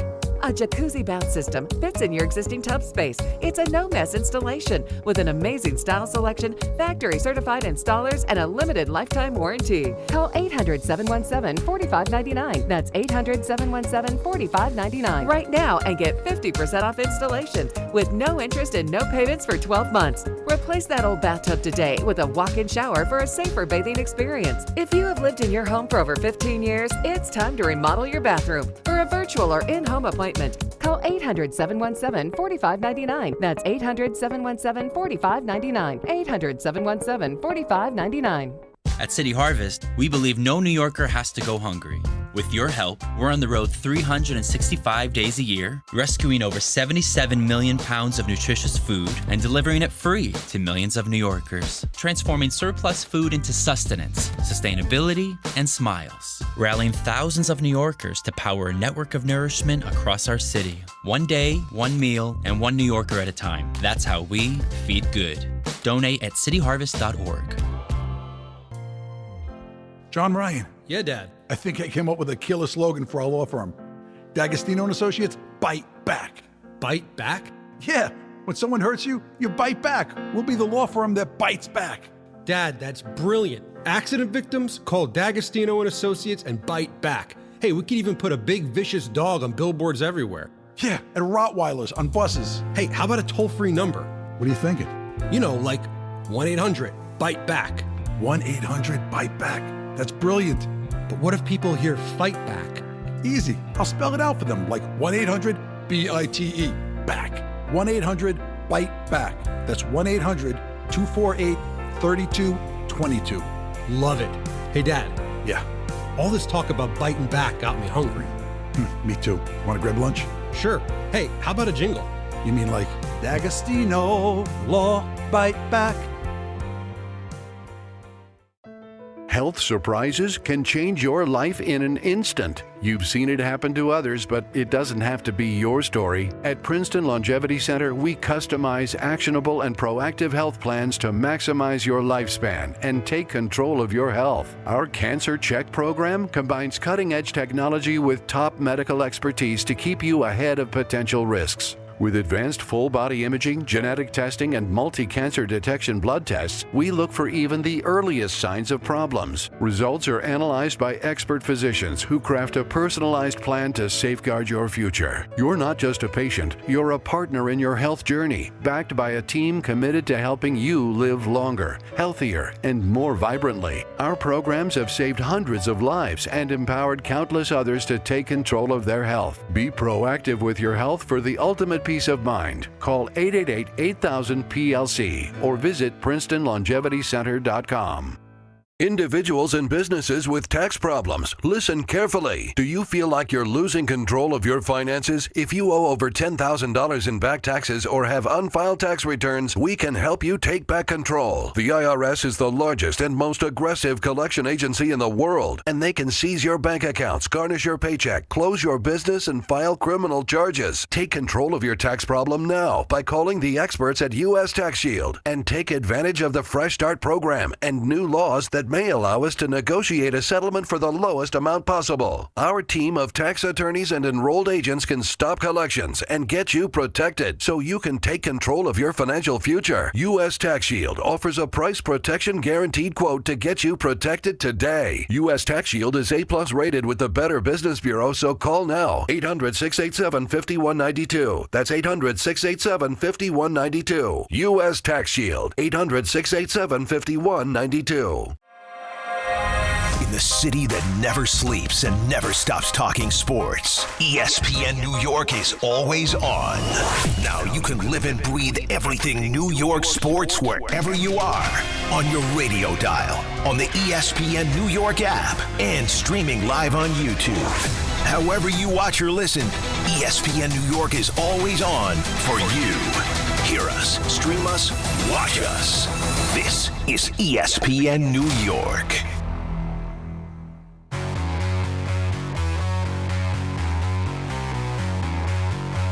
All right, let's hit it. As many as we can get in. 800-919-3776. Bart Carlin. Game 2 is tonight. It is right here on ESPN New York. You can hear it beginning at 6 o'clock. And, of course, it is right after Don Hahn and Rosenberg. The Michael Kay Show is coming up in just a few minutes. He will have Mike Lupica on the show today. Right now, we return to the calls with Mo in Manhattan. Mo, you are next on ESPN New York. What do you got, dude? Good talk. Yeah, I'll see you out there. Yeah, I'm still here. Oh, well, first off, I mean, Fried should have went. You know, Joe Torre talks about a manager having heart. You know, Boone's got no heart. You got to have heart. You got to leave him in. But my question for you is, do you pinch run Goldie in the ninth? Okay, the runner on first bouncing around got to Crochet the previous inning. Yep. Right? He had the disengagements. We got second. Why do you leave Goldie in there running when you got speed you could replace him with? I understand you're down by 2, but everyone matters. We need a team that wants to win. No, again, it's back because to the tag, right? Back to the tag with Chisum. Yeah, the problem is you're down by 2. The run doesn't mean anything yet, and I'm not going to go and pinch run for him. It adds pressure. See, I think there was more than enough pressure when they loaded the bases with nobody out. But Chapman, once he saw that number, that scoreboard change, that changes your heart rate a little bit. Because if nobody's through, nobody's through. But even when something was hit, you got the out, but you didn't have to pay the price. Listen, I think that's fair. I think if you want to talk about pressure, there's still a good amount of pressure on him. But if you see the scoreboard change and you look up, oh, crap, they're a run closer. All right, Listen, Chapman was clearly bothered by the runner, by Volpe. Yeah. So that was a problem. To keep throwing over, that's an issue. How about Justin next in Virginia? Justin, what's going on? It wasn't Volpe, but Justin, what's going on with you? Hey, what's up, guys? Yeah. Hey, I was just calling. I had two things to complain about last night's game. I think they got a good shot in Game 2 and Game 3. Crochet's just a beast. He's an AL Cy Young candidate. That's my biggest thing is, there isn't a formula to beat him all season. Otherwise, other teams would have done that. There is no lineup you can put out there. I'd argue you need to put your best players that can hit the ball in the game, Rice and Chisum. They've been hitting all year long, and those guys need to play. And then you shouldn't have pulled Fried in that inning. You got 2 outs left. Unless Fried, I'm not the coach, unless Fried, he's just had it, but I think Fried needs to finish that inning. Thanks for the call, guys. I appreciate it. Justin, I think the Chisum thing you're right on. Chisum should have been playing. He's not a platoon player. He should have been in there. If you have a pitcher like Max Fried, he is your ace, and he feels comfortable with Wells behind the plate, Wells is catching. And so that's why Ben Rice isn't out there. That's just not – it's not happening. He had caught for him once, and it was like last week. That was just out of making sure, in case we're in an emergency here, that you guys have not gone into a playoff game completely cold, having not worked together before. That's the only way that I took that. Yeah. How about Dave in Westchester? Dave, what's going on, dude? How are you? Hey, how you guys doing? Carlin, you're right on the money. How many teams are going to score 1 run and win a ball game? Boone did not lose the ball game at all. I don't care what anybody tells me. You don't win ball games in the playoffs scoring 1 run. That's my first point. My second point is I don't care what Michael K., you, or anybody in the world says. Chaz didn't play because Cashman told him not to play him. Rice didn't play because Cashman told him not to play him. Boone doesn't go out there and just if you want to have Dave, you want to have the argument, Dave, you want to have the argument about Chaz, about Jazz Chisholm. I get that. The thing about Rice didn't play because Wells has caught for him all season long, all year long. That's why he didn't play. Who's the better hitter? I understand that. What does it matter if Fried has given up bombs because he's not on the same page as the catcher? This is my point. I don't think that Boone can just do what he wants to do without going towards Cashman and saying, listen, I'm not going to play Chaz today. I don't think he just did that by himself and said, okay, Chaz, you're not playing Boone. I don't believe that. I don't care what anybody tells me. Okay, so what's the point about it being Boone? Going to win the World Series? But how many, Dave? What's the point about it being? What's the point about it being Boone making the decision besides the organization making the decision? The organization or the decision itself was wrong. Chisum should have been playing. Right, we know that, but I'm saying why Boone is always getting the blasting. Yeah. Everybody's always blasting Boone. It's not his fault. I'm telling you, it's not his fault. I think I think that Boone has some say in it. I think that he more often than not is going to do what is recommended based on the numbers. I think that's ultimately what is going to happen a lot more. So if we're just going to sit here and hammer Boone for the decisions that were made during the game, and you feel like it was all his fault, like what are you doing? At that point, it's a wrap, right? Yeah, 1 run, man. You got to score runs, and that's been the Achilles heel for them when they've had these disappointing seasons. That's really what I think people are not paying attention to. But you have to blame somebody. Yes, and the easiest target, the easiest target is the manager, always. And Bart, I got a text message last night from Joe Fortenbaugh, and it said, "Well, as soon as Boone made that decision, your show was made tomorrow." Exactly. And he was 100% right, and I knew it at the time. Did he give you some bets? No, we'll get that tomorrow. We will get some of those tomorrow. He will be on with us during his normal time tomorrow. But I can't get worked up about the manager when the team scores 1 run and has the bases loaded and nobody out in the 9th inning. And that's what happens. And all of a sudden, it's his problem for having taken Max Fried out of the game. It's a dumb thought. It's remarkably short-sighted, and it's not what the problem was. In the least. All right, so what are we feelings for tonight? Yeah, that's what I was going to ask you. Can Rodon answer the bell? I think he can. And if he does, will it be enough? Will the bats respond and wake up? They hit much better against right-handers than lefties, so I expect that to be a big factor tonight. And I would also anticipate that Rodon will pitch well. I don't know why, because last year, middle of the season, I was kind of done with it. Just because you watch him get so annoyed and lose track of himself so quickly when one strike call doesn't go his way, But he's been better. And you saw that, yesterday with Blake Snell. Blake Snell, he kept his composure though. You know what I mean? He had a couple of tough ones, and he's like, got him out anyway. You got to keep a cool booty. You have to. Let's bring Michael in for just a minute here. First of all, amazing job on the pre and post yesterday. Oh yeah, you was my hero yesterday. Thank you. No, you drilled it, and the Jazz Chisholm thing was right there with you 100% before and after the game. Well, thank you very much. Big, why are you being nice? Well, I'm telling the truth is what I am. Yeah, but you usually don't. I usually don't tell the truth, or I'm usually not nice. Both. It's one of the two. Anyway, listen.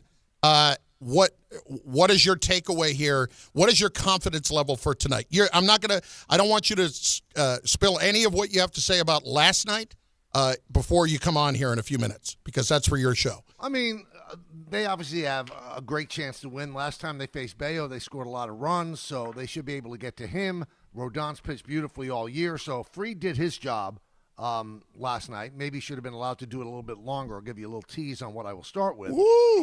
But Rodon is a good pitcher. He's a tough pitcher. He has 5 pitches that I could use to get outs with. But the Yankees are going to have to score runs. I heard what you just said, Chris. They had first and second, nobody out in the first inning, they don't score. They had bases loaded, nobody out in the bottom of the 9th inning, they don't score. First time in playoff history that's ever happened. So you got to score more than 1 run, because if you score 1 run, any mistake by the bullpen, so what Weaver did yesterday was accentuated. Yeah, they have a chance. There's pressure on the Yankees tonight. Obviously, you win or go home. But there's also pressure on the Red Sox, Chris, for this reason. If they lose today, the Yankees have an established starter tomorrow in Cam Schlittler. The Red Sox don't. Giolito is on the IL. Yeah. So they're going to have to go with a bullpen game. Red Sox want to get this done tonight, so there's pressure on both teams, more on the Yankees, though. And there was no question that the Red Sox had to win the Crochet start. Had to. You would think so, but then you could also say the Yankees had to win the Fried start. I think there's a lot of pressure in these the best of threes, and if you look at the history of this format, it's always a sweep. I mean, very rarely, I think one time in the years that they've done it, one time it's gone to 3 games. So that would be rare if the Yankees do win tonight. So, yeah, the fact that Volpe hit the home run off Crochet, you felt that would loosen the pressure just a little bit, but it didn't. This guy's tough. I mean, that's why they gave up all that they gave up for him, and it makes you wonder why a lot of teams didn't empty their farm system to get Crochet from the White Sox. Yeah, apparently starting pitching is important. Who knew? Listen, I said this. That was the one flaw in what the Mets did, putting together the team. Absolutely. I understand you don't want to pay a lot of money, but you've got to pay a lot of money for that guy that could give you 7 innings and take some pressure off your bullpen. This is a show. This is a big show that is coming up here in the next little bit, and I'm excited to listen to it. Don't want to miss it. Thank you so much. And, Bart, I love you. Hey, you was my hero yesterday. I was like, yeah, tell him. You tell him. They was trying to gang up on you. Like, nah, man, Michael K on point. Exactly. Grow a pair, drop him. You know what I'm saying? You know what I'm saying? Yeah, Michael. Tell him to drop him next time. Give us length. Or should I drop go him? Drop him. Give us length. Pause. Love it. Hey, Michael's up next on ESPN New York. FanDuel is getting you ready for kickoff with an offer you won't want to miss. New customers can bet just $5 and get $300 in bonus bets if you win. Pick a bet, bet $5, and if